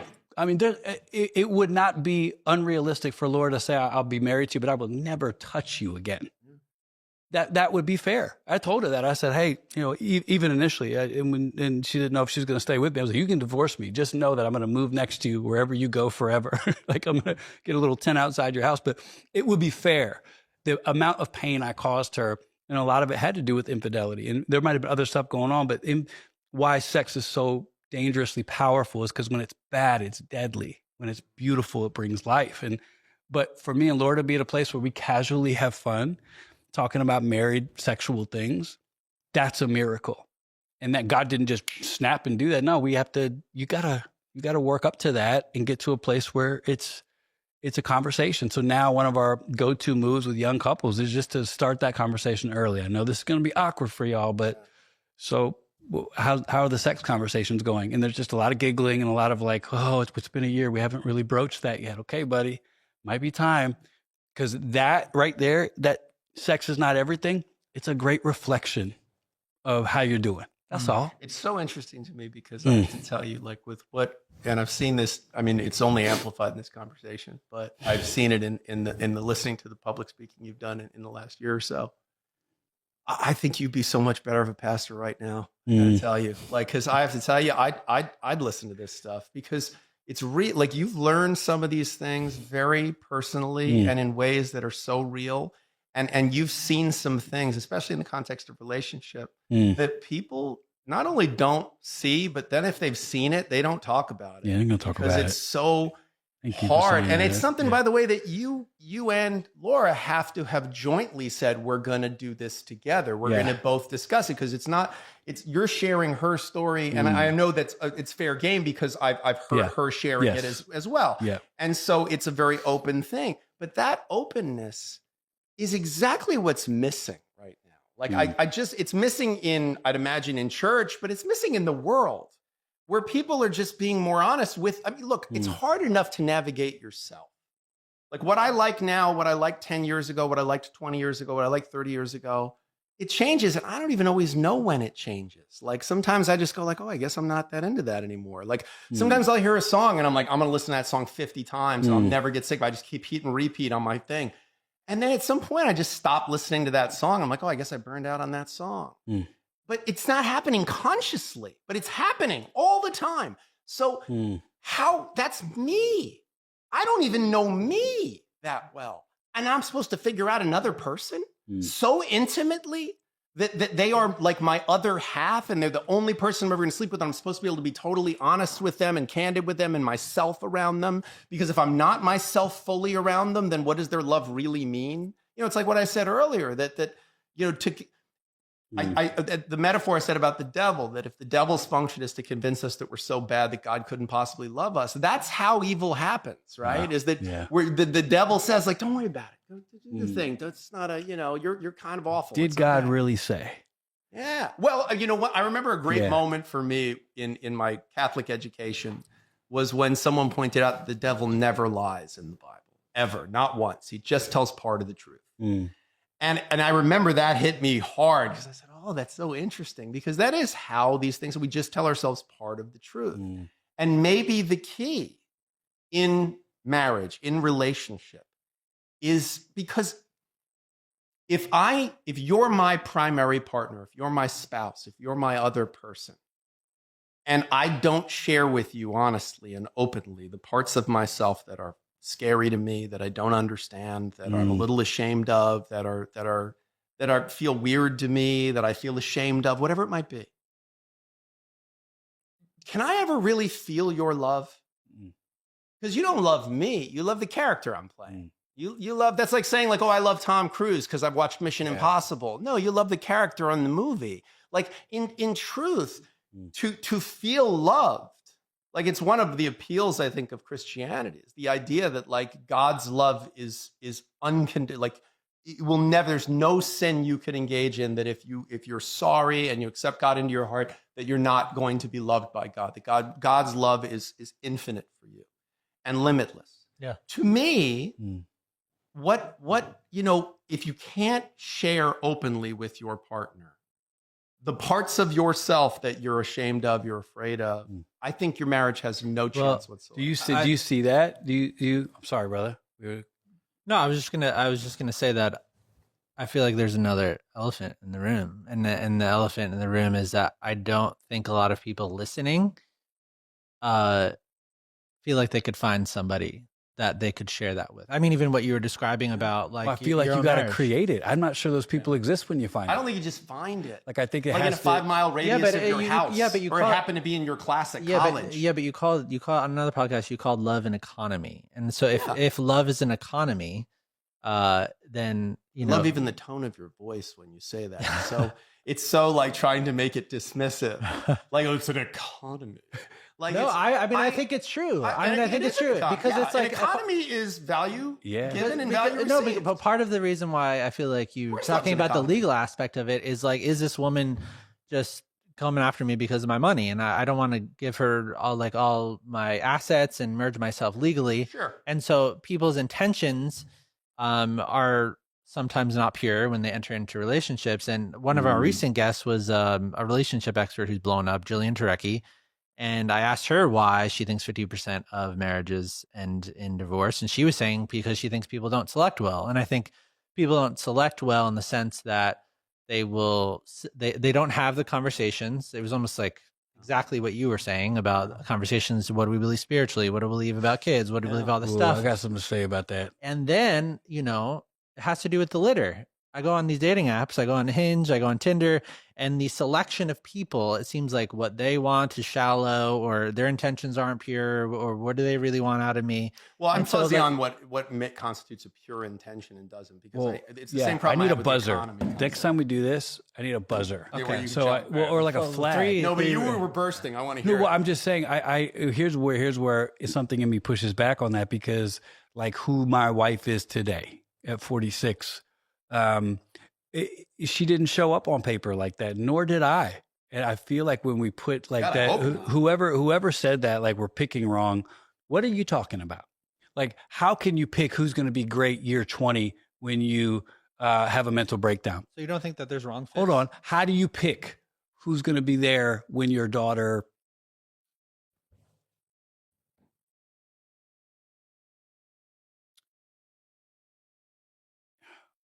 when you go through some things, gosh dang, give me a second. So when you go through some things, the best part of you can come out then. It's like picking a team before you play ball is one thing. And then you get on the court, you're like, that dude sucks. He has the body of LeBron James, a great outfit, and he can't play at all. I feel like there is a part of meeting this person that's on you to bring out the best of them. And yeah, you can pick generally. I think there's some truth to that, but to act like people are picking wrong, I would probably ask a different question. Like, after you've picked, what did you pour in? Perhaps that's more revealing than the bad pick, because I'm a terrible pick. When Laura picked me at 21, what the hell did she know about who I was? I had nothing. But you've said it before. You know what grows is what you water. Correct. And so look, and I'm not trying to personalize this for you, but you've been very open about the struggles that you had and the growth that came from it. I am willing to bet in this chapter of your life, cultivating your marriage and seeing your marriage as a priority and something that should be watered on a regular basis is a higher priority than it was when you were at the height of celebrity and the height of fame. I'm not saying you didn't care about your wife, No, you I didn't hear you. cultivate your marriage. I held it. But I held look, it. I much will tell differently. you, Yeah. as someone like we our options and priorities change. Like I represent a lot of famous people. I represent a lot of very wealthy people. And I will tell you, their priorities very often are money, fame, the new project they're working on. That was what I was basically. Of course, referencing, like yeah. they're going to make this their number one priority. Because why? I'm in this rarefied area. Yeah, everybody's married. I'm a celebrity.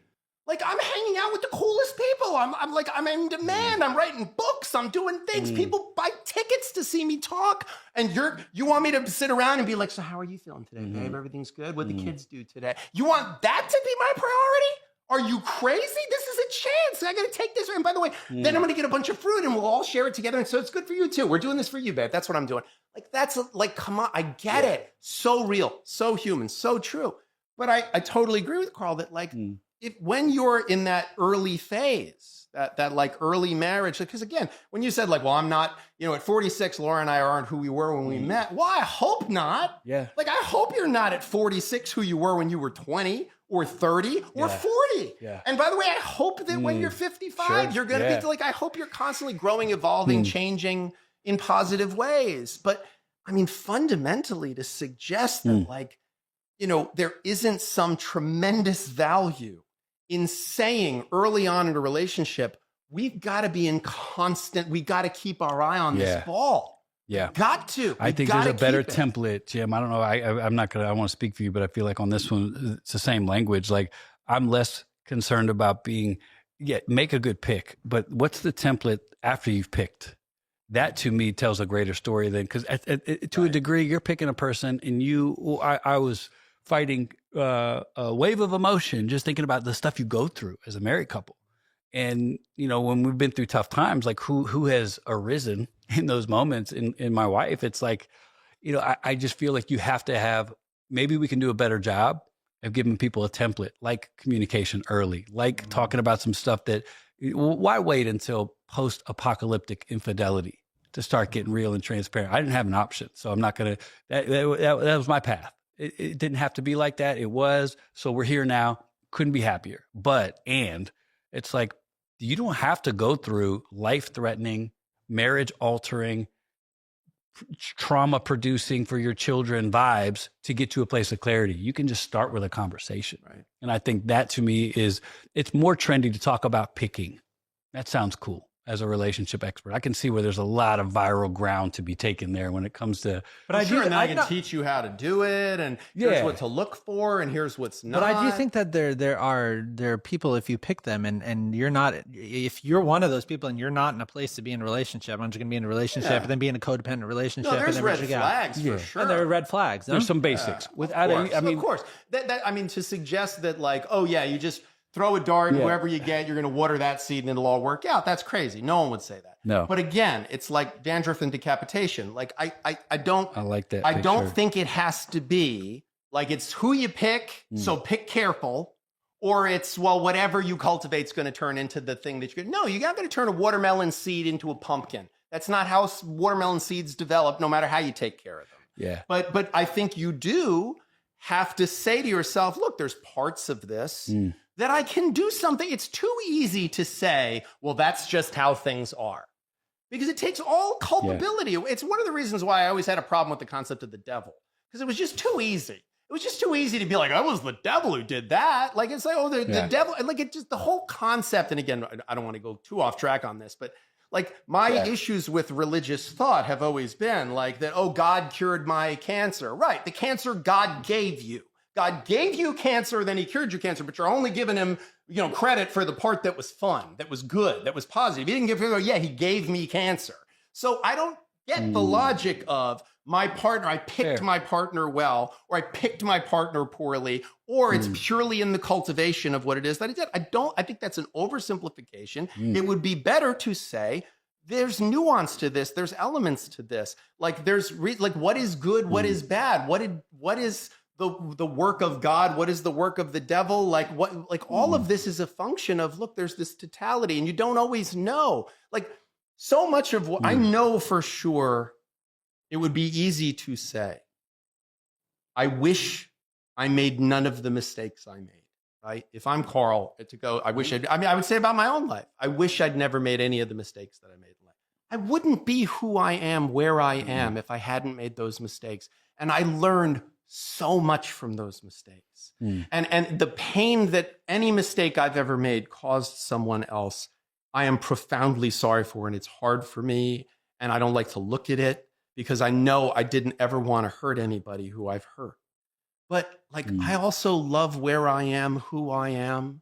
And I wouldn't be where I am and who I am if it wasn't for those mistakes that I'd made. So the idea to me of just commitment, marriage can be at its core another person saying to you, look, I am committed to this. We are going to walk this path together, and we are going to be here for each other, and we're going to be fully in this thing, good, bad. We're going to talk about it honestly. We're going to talk about things we don't even want to talk about sometimes. We're going to give each other space, and we're also not going to give each other unlimited space. To me, this doesn't have that. What's wrong with, who could disagree with that? That's really good. Yeah. I mean, we're talking about the selection process with marriage. And so what do you see this, you see the marriage end so often then. So then talking about selection, what are the primary reasons why marriage then fails in your estimation? I've always said that the answer everybody wants me to give is infidelity, financial impropriety, in the rarefied air I'm blessed to represent now, celebrity, waning celebrity, where it's a celebrity couple and one is staying popular and the other celebrity is waning. Comparison being the thief of joy. You can get as esoteric as you want to. What I would say is disconnection. Disconnection is why people get divorced. Disconnection is why infidelity happens. Disconnection from yourself, disconnection from your partner, sometimes by virtue of your disconnection from yourself, and sometimes deliberately as a disconnection from your partner, either by neglect. In the law, we're very interested in definitions. And there's a difference between recklessness and negligence. Negligence is a failure to perceive a substantial and unjustifiable risk of serious harm. Recklessness is a conscious disregard for a substantial and unjustifiable risk of harm. So it's the difference between a failure to perceive and a conscious disregard. So I think every marriage, every relationship fails by some combination of negligence and recklessness. And that's it. And so everything else is just the names for it or the manifestation of the thing. But fundamentally, it's either negligence, where we failed to perceive some significant thing in ourselves or our partner, or the combination of the two, the you, the me, and the we. Those three things that are all important. You're important, I'm important, and we are important. And we have to water all three. I want me to be me, and I want to keep my characteristics of me. I want you to be you and keep characteristics of you. And then I want we, because everybody either goes all in on me, all in on you, that's codependence, or all in on we. And then you and me is gone. We're gone now. And by the way, that's what we fell in love. We fell in love with you and me. We fell in love with two individual autonomous beings that then came together and said, let's do this thing together. Let's be you, me, and we. So to me, disconnection is at the core of every person who's ever set foot in my office. And so if you can find the way, and that's what I try to write about in my writing, is I try to talk about how do we stay connected. And I think it goes back to what I said earlier, which is it's lots of little, no single raindrop is responsible for the flood, but the flood comes and it's lots of little raindrops. It's another winter day here in New York. And there is no piece of snow that's so heavy that it breaks the branch. And yet one piece of snow is the one that was heavy enough that it broke the branch. That's all that divorce is. Divorce is just these little tiny death by 1,000 paper cuts. And by the time you're in my office, it's too late. It's no, you go. I was going to say it's funny. It's so beautifully said, especially the raindrop. It when you go through what I went through, you get the cheating. That's a salacious thing, and you almost want to tell people, man, it's such low hanging IQ fruit, right? I disconnected from Laura on our journey because I was not brave enough or didn't know enough to be honest about a lot of things. And it led to that. But to write off, oh, guys like you always cheat, or that this leads to cheat. It's like, man, I get it. That you can say that if you want, but understand the disconnection is the real issue here. It's not. It wasn't some other. Remember back in the day, Maury Povich would have those shows, and you'd have the guy, and then you have the woman that he cheated with, and the wife would jump over the guy and fight the girl. Right. And I always want to say, it's not her problem. Right. She didn't do any vows. That's the easier fight. The easier fight is to attack this mythical other woman than it is to actually sit down and figure out where you disconnected. And that's why people love to do it. And I just want to double down on that and say the disconnection factor. And it's also, that's why it's so hopeful, especially if you don't believe it's all on your own power. So for me to stay connected to Laura, being healthy, I got a lot more strength, but there's still going to come an end where my faith does come in is when I come to the end of myself and I'm out of my own power, reasoning, or smart things I've picked up. That's where you bank on God giving you grace, which is more than you deserve and more than you have. And I feel like that could be something that we can hold up as Christians to say, like, hey, in those moments where you run out of human rational thinking, I don't know where you go, but where I'm going, is to the one who put us in this sucker in the first place. And so there's a little bit of hope there for me. So much, though, of what you talk about on Lights On, in the conversations with Laura and in the conversations even with others, is about maintaining connection. Yeah. The ones with you and Laura about how the two of you maintain connection, and you talk about it really honestly. And that's the part of it I enjoy most, is listening to two people very honestly, very openly, and without a lot of fear or shame, because you've already had the public shaming. So you got nothing to be like, there's nothing more dangerous in the world than someone with nothing to lose. You are not wrong. And so when you go, you know what, we're just going to talk about it, because why not? We tried not talking about it. Look where that got us. Let's talk about it. But also a lot of it is cultivating connection with yourself and with your authentic self. I was going to say, I had to learn how to, I was disconnected from 100%. myself, like running from parts of myself. So of course my marriage is going to be disconnected. So the journey, and I like to freak Christians out with this, like my priority is not God, family, Laura. My priority is me, because that first stop is my relationship with God. If I get that right, what follows, my marriage, my wife, my kids, they get the best of me. So that old totem pole of Christianity where you have these things that are opposed, I'm like, nah, it's a blend, brother. Like I used to say that and try to do that, but now I understand if I put myself first, so I'm not saying it in that selfish, weird way. I mean, if I take ownership first and I check my own self first and I go to God myself and I bring that stuff and I'm doing what I need to do, that man who comes out of that moment, now my wife gets the best of me. Now my family. So when I hear about men who put their family first, I go, that's not going to go well. Put your family first. Well, I think there is although you could say this is semantics, I think it's deeper. I think their connection with yourself leads to a better connection with another self. And without it, you're dead. And I didn't know how to connect with myself. There were parts of me that I ran from. And I think that's been the biggest change in my life over the past 4 years, has been the ability to be honest with myself. Because before you lie to anybody else, you lie to yourself. Well, I think that we only have so much energy, and there's only 24 hours in a day. So how we use that, unless you're this guy, 4 a.m., 7 p.m., and he's still getting three times done number of more. Hours. So it's just the same number of hours. Math isn't my strength. I'm going to preach it loud. Yeah. Okay. Yeah. I'm almost done with a 600-page Walter Isaacson, Elon Musk. He wrote a biography of Elon Musk, Walter Isaacson, the Talking about journalist. a commitment. That book is a commitment. 600 pages, and he shadowed Elon Musk. After this, you should read Infinite Jest by David Foster Wallace. It's like the Olympic. I think you should get a free T-shirt when you finish reading it. It says, "I read the whole thing." My gosh. Well, so I'm reading that book. He shadowed Elon Musk for 2 years, and I was just struck at Elon Musk is a genius. I mean, like the SpaceX, the Tesla, the Neuralink. I'm running like 25 companies at the same time. Then I'm going to buy Twitter, and now I'm trying to create robots that are everybody's probably going to have a personal robot in 10 years. And so I just read that book, and I'm like, his energy, his totality of his life went into creating technology and creating things.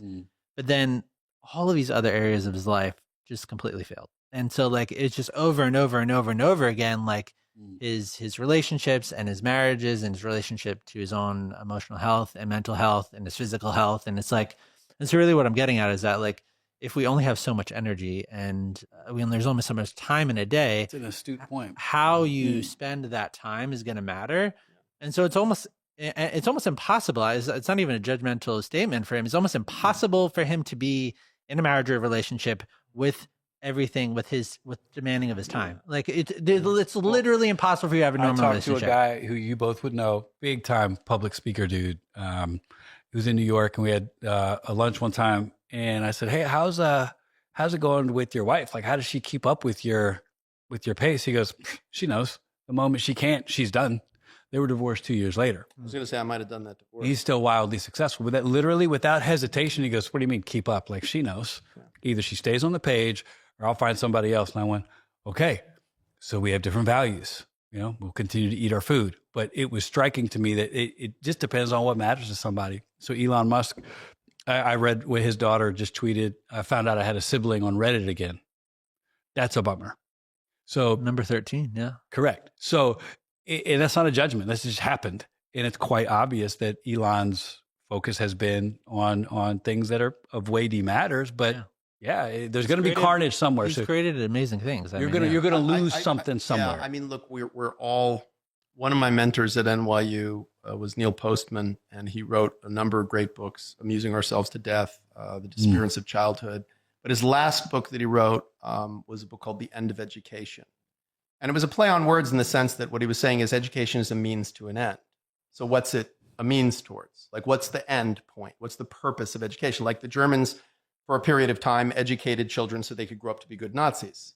Is that a worthy pursuit? Like, what is it that we are moving someone towards, right? If the purpose of our educational system is to make people be good economic units in a capitalist economy, then we're going to structure it one way. If the idea is for them to become an educated citizenry so democracy thrives, we're going to do it another way. If it is for people to be Christian and to be Bible-believing Christians and to live their life in a biblically appropriate way, we're going to do another different thing. So the interesting part of, obviously, the United States is we're this prodigious amalgam of lots of faiths, lots of perspectives, lots of political ideologies, and we're all coming together in this common educational component and trying to go, okay, what are our common beliefs? Okay. So I think there is, for every person, limits to that. Like, I represent people. I have a client who's worth $8 billion. He still works every day with an intensity like he just came out of poverty and he's about to have his house foreclosed on. $8 billion. His money in a day makes more money than I will make in my lifetime. Like, just in interest alone. So, but he's still, that is the God he serves. Like, the God, to him, the end of this, the purpose of this is, no, this is how we keep score. And everybody keeps score different ways. People are like, my kid, I keep score my kid. Look, my kids, are thriving. My life sucks, I'm miserable, but my kids are thriving. That's how I keep score. My kids are thriving, right? Again, I've criticized that quite openly, that if the purpose of your life was for you to have your children, what's the purpose of their life? To have children? And then their children's purpose of life is to have children, because that's the ideology of a cancer cell. Growth for the sake of growth, for the sake of growth. Reproduction for the sake of reproduction. That's a virus. So it has to be something more, right? So we all pick our thing. We all worship at some altar, whether it's I want to be famous, I want to be rich, I want to be beautiful. By the way, all terrible choices. Those three, terrible choices. And trust me, I represent beautiful, rich, famous people. And they're miserable. They're miserable because those are three horrible. Listen, I have a conflicted relationship with my faith, but I have to tell you, those are three gods not worth serving. Celebrity, money, and beauty. Those are three gods not worth pursuing, because I represent three really, all people who are at the highest level of those things, and they're miserable because there's always someone more famous. There's always someone more rich, and you will never stay as beautiful. There is right now, listen, we're holding together pretty well for three dudes. There is an 18-year-old guy who woke up today looking way better than we could if we tried our hardest. Like, that's just how it is. That's how it's going to be. Like, beauty is fleeting. Beauty is like nothing gold can stay. It's how it is, So at the end of the day, like, you got to find something bigger to pursue. and to follow. And ultimately, like I think, again, it can be faith, it can be religious faith. I think marriage can be part of that. I'm going to put my energy into this relationship, both as an opportunity to carry you forward and also to be carried forward. You will this relationship will be an invitation to get to know myself better. Beautiful. And to see my blind spots. I can't see my blind spots. That's why they're blind spots. You can, though. So if you see mine with love and I see yours with love and we're here cheering for each other, like that feels to me like a worthy pursuit. And I think that is worth more ultimately than celebrity, money, any of those other things. And that's why celebrity, money, fame, like it's an intoxicant. Like one might say a mighty pursuit. You said something cool though. No, you said something. I did see something. You said, I might have read it. You said you were never interested in fame because you never really wanted to know strangers' opinions that much anyway. I said I never. Such a good line. The praise of strangers never meant much to me. I love that. It felt weird. Like when someone comes up and they're like, "You're so great," I'm like, "Oh no, I'm definitely not." It is such a funny. It's so beautifully said because people are like, "I want to be famous." It's like, oh, so you really want to know what strangers think about you, huh? Yeah. What they've thrown, when you break it down like that, people are like, well, no. That's what you're saying. You want. Yeah. Just be honest about it. And then people have to backpedal and redo their goals. But I love that. Well, yeah. And to reap the praise of strangers and end up on your own. Well, because you're completely alone. Well, I think what Dan Blazarian said when we had him on the podcast about fame and money is a lot of people look at those things and they want them because they're hard to achieve. And so it's like, there's this room that's happening. There's this SNL 50 room that's happening, and there's just all the most famous people in the world in this room. It's so hard to get in this room, and we're all standing outside in the cold, just kind of trying to wait and see them go in the door for SNL 50, and then I see them all on TV. And like, if I get in that room, it's like a super hard thing to achieve. They can't possibly be it's one of those things that sounds really good, but you know what? It's also really hard walking on your hands. Going into a handstand and walking on the sidewalk outside of SNL 50, walking on your hands, doing the stuff that people in, what is it called? Cirque du Soleil. Yeah. There's some really hard stuff in there. Why doesn't he do that instead? Like that's like, oh, it's hard. That's what makes it so great. No, it is much harder to walk on your hands than it is to get in the room at the SNL 50 concert. Like that's preposterous. There's a million ways to make lots of money. There's a million ways to sleep with lots of people. Like there's nothing. It's so why do you think people are so drawn to it then? Because we jam it down their throats. Are you kidding me? Why do people do it? Because what's in front of you all the time? Open your Instagram right now. Yeah. It's just cleavage and money. That's all it is, endlessly, over and over again. And it's become this intertwined cycle of value where it's like, well, if I have a beautiful woman, she has value. And if she's with a high value man, then she's valuable. So she has to maintain a certain level and I have to maintain a certain level of wealth. And it's all like late capitalism. It's all what happens when you just don't believe in anything and you don't have anything underlying there's no principle. And again, I don't think it has to be God. Maybe that's heretical of me to say. I don't think it has to be. I think it just has to be, there has to be some common dream.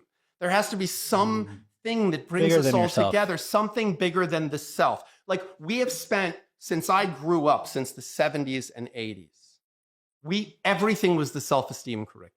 Everything was self-esteem. You could be president. You could be amazing. What do we esteem other than the self now? What do we esteem other than the self? Money? Money's just an expression of the self. Beauty? It's part of the self. Celebrity? It's the ultimate expression of the self. So what do we esteem other than self? That's what's interesting to me.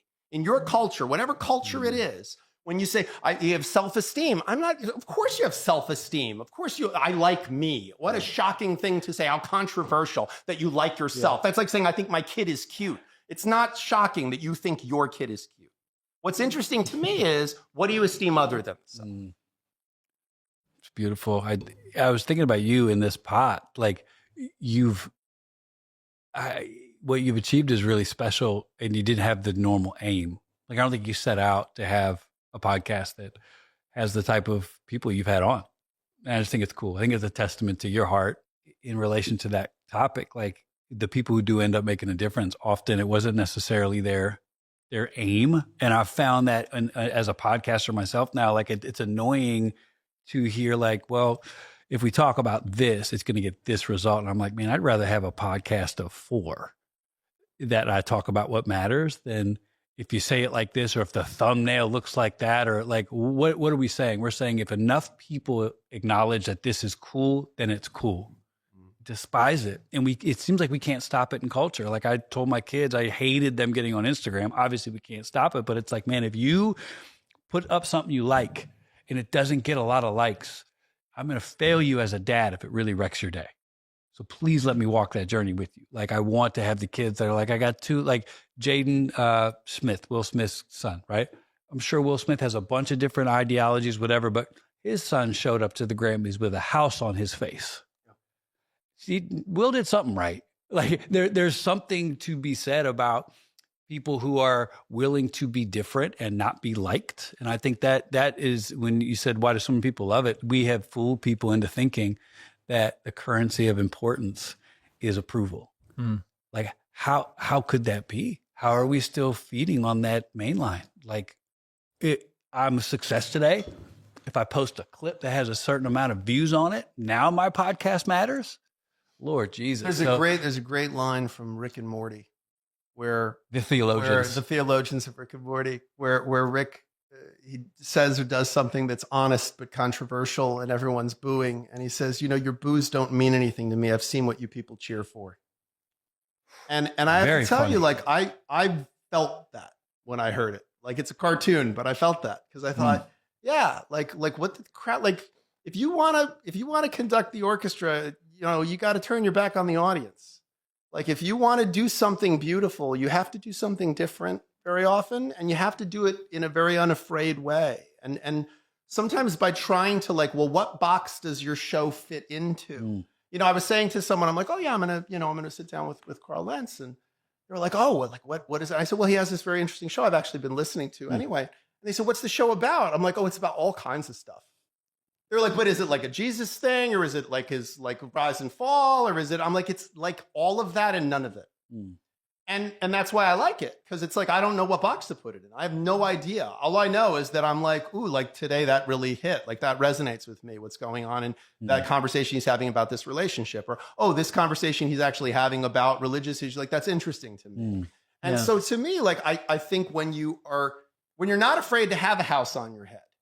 And have people go, what the hell was that?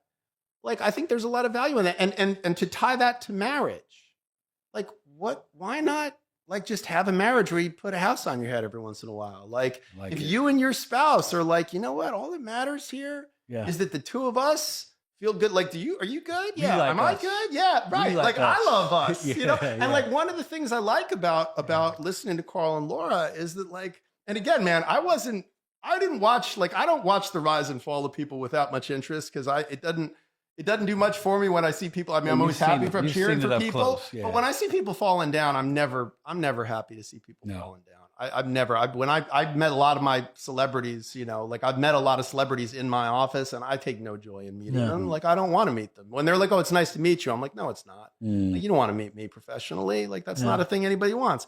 But I got to tell you, like when I am around two people that are like having fun biohacking their relationship, and they're like having that conversation, like I have to tell you, man, I didn't know you before, but I feel a little like I know you now, having listened to you and Laura talking. Every time I listen to it, I'm like, that's what it probably should look like. Like, I don't know what a great marriage looks like, but I think it probably sounds like that, because there's an honesty, and there's a like criticism, but it's not like constructive criticism, still criticism. And it doesn't feel great. So it's not criticism. It's like, yeah, you do that. I do, don't I? Yeah, I do. I know. Why do I do that? I don't know why you do it, but I love you anyway. And that's such a like, oh man, that. I want one of those. I'll have what they're having. So good. Yeah, I mean, this was just such a riveting conversation between the two of you, and this is always what happens. I feel like we've been about a half an hour. I imagine it's much I would say the three of us are. It's probably like 2.5. I can't even imagine. It's so fun. Yeah, that's a yeah. Thanks for facilitating conversations that are changing people, brother. Like I when I met you a while back. I just did a light little and everybody says the same thing about you. The guy's really genuine. If that's what people say about me when I leave a room, I can live with it. That's what people say about you. So it's cool to be a part of your world and an honor to be in conversations like this. We're talking about the name Mighty Pursuit, and I think at the end of this conversation is really at the crux of it. We came up with 2 taglines. We're all searching for something, and I think that is at the center of every human being, is that there's something that we're pursuing. There's something that we're searching after.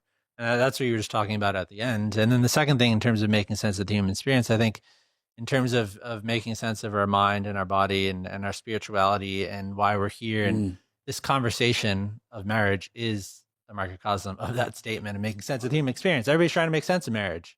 Everybody's trying to make sense of the mental health. Everybody's trying to make sense of spirituality. I think at the end of the day, those are the type of conversations we have. And a lot of the stuff that you see conversations is like, it's a one-sided conversation of like, we're going to host this conversation. We're only going to have this one point of view here. And it's a very curated thing of like, but what about all this other stuff? And it's like to have 2 of you guys come in with different experiences, different viewpoints, and just totally different worlds and have a conversation about one of the most important things of life, which is marriage. I think it's just such a fascinating thing. I think people, in some senses, like are moving away from the echo chamber of like, I kind of want to hear, so. I want to hear more nuance. I want to hear more discussion from people that maybe don't see things exactly the same. So. I want to believe that's true because I feel like we've hit the wall of how far that can go. I one of the reasons why I stepped away from doing as much media, I still get a lot of invites and I turn most of them down because people just want to ask me the same questions over and over again and have me recite the same answer so that hopefully it drives traffic or that like, and I'm not really interested in just having the same conversation over and over again because I just, we've already had that conversation. It's not like, you want to hear my perspective on what financial system works best for a couple. I wrote a book, just read the book, like go get the audio book, get it out of the library. You don't even have to pay for it. Like email me, I'll send you a PDF. I don't care. Yeah. So like the truth is like there's other things that need to be said. And we're not just like marriage. Like I'm not going to learn everything I need to know about myself from myself. Like I need other people. I need other perspectives. I need other lived experience that people have had. And I need people to, Carl and I have had different lives. We've had different experiences. We have different underlying faith concepts that are at the core of where we are. I'm sure if I got to know him more, there are probably aspects of him I would very much admire and aspects of him that I would go, "Ooh, I don't know why that's there." And he would probably feel the same way about me, where he would go, "Oh, there's some things about Jim I really admire, and there's some things about Jim I think he needs to work on." And that's just like marriage. Like all of these things are just like marriage. Like we're just human beings trying to connect to each other in a world that's very antagonistic to that. And the hardest thing to become is yourself. And the only way to become yourself is to do it, sort of fearlessly. Like Thoreau said, that for nonconformity, the world whips you with its displeasure. Like you have to just you got to put a house on your head sometimes and walk out in public. And sometimes the house lands on your head, when you're out in public and you didn't mean for it to be there, but ultimately like something beautiful grows from it. So I'm always grateful when I have the opportunity to sit down with someone who's had a different lived experience than me, maybe has different underlying faith or different underlying political views, but who I know is coming from a place of like, they want to find joy and they want me to find joy and they want me to find fulfillment. And like, I don't know you that well, but I'm cheering for you. Thank you, brother. Thank you. And I'm cheering for Laura and I'm cheering for your children. And I hope you're cheering for me and you're cheering for my children. And like that is to me, I'll get choked up. I grew up very religious.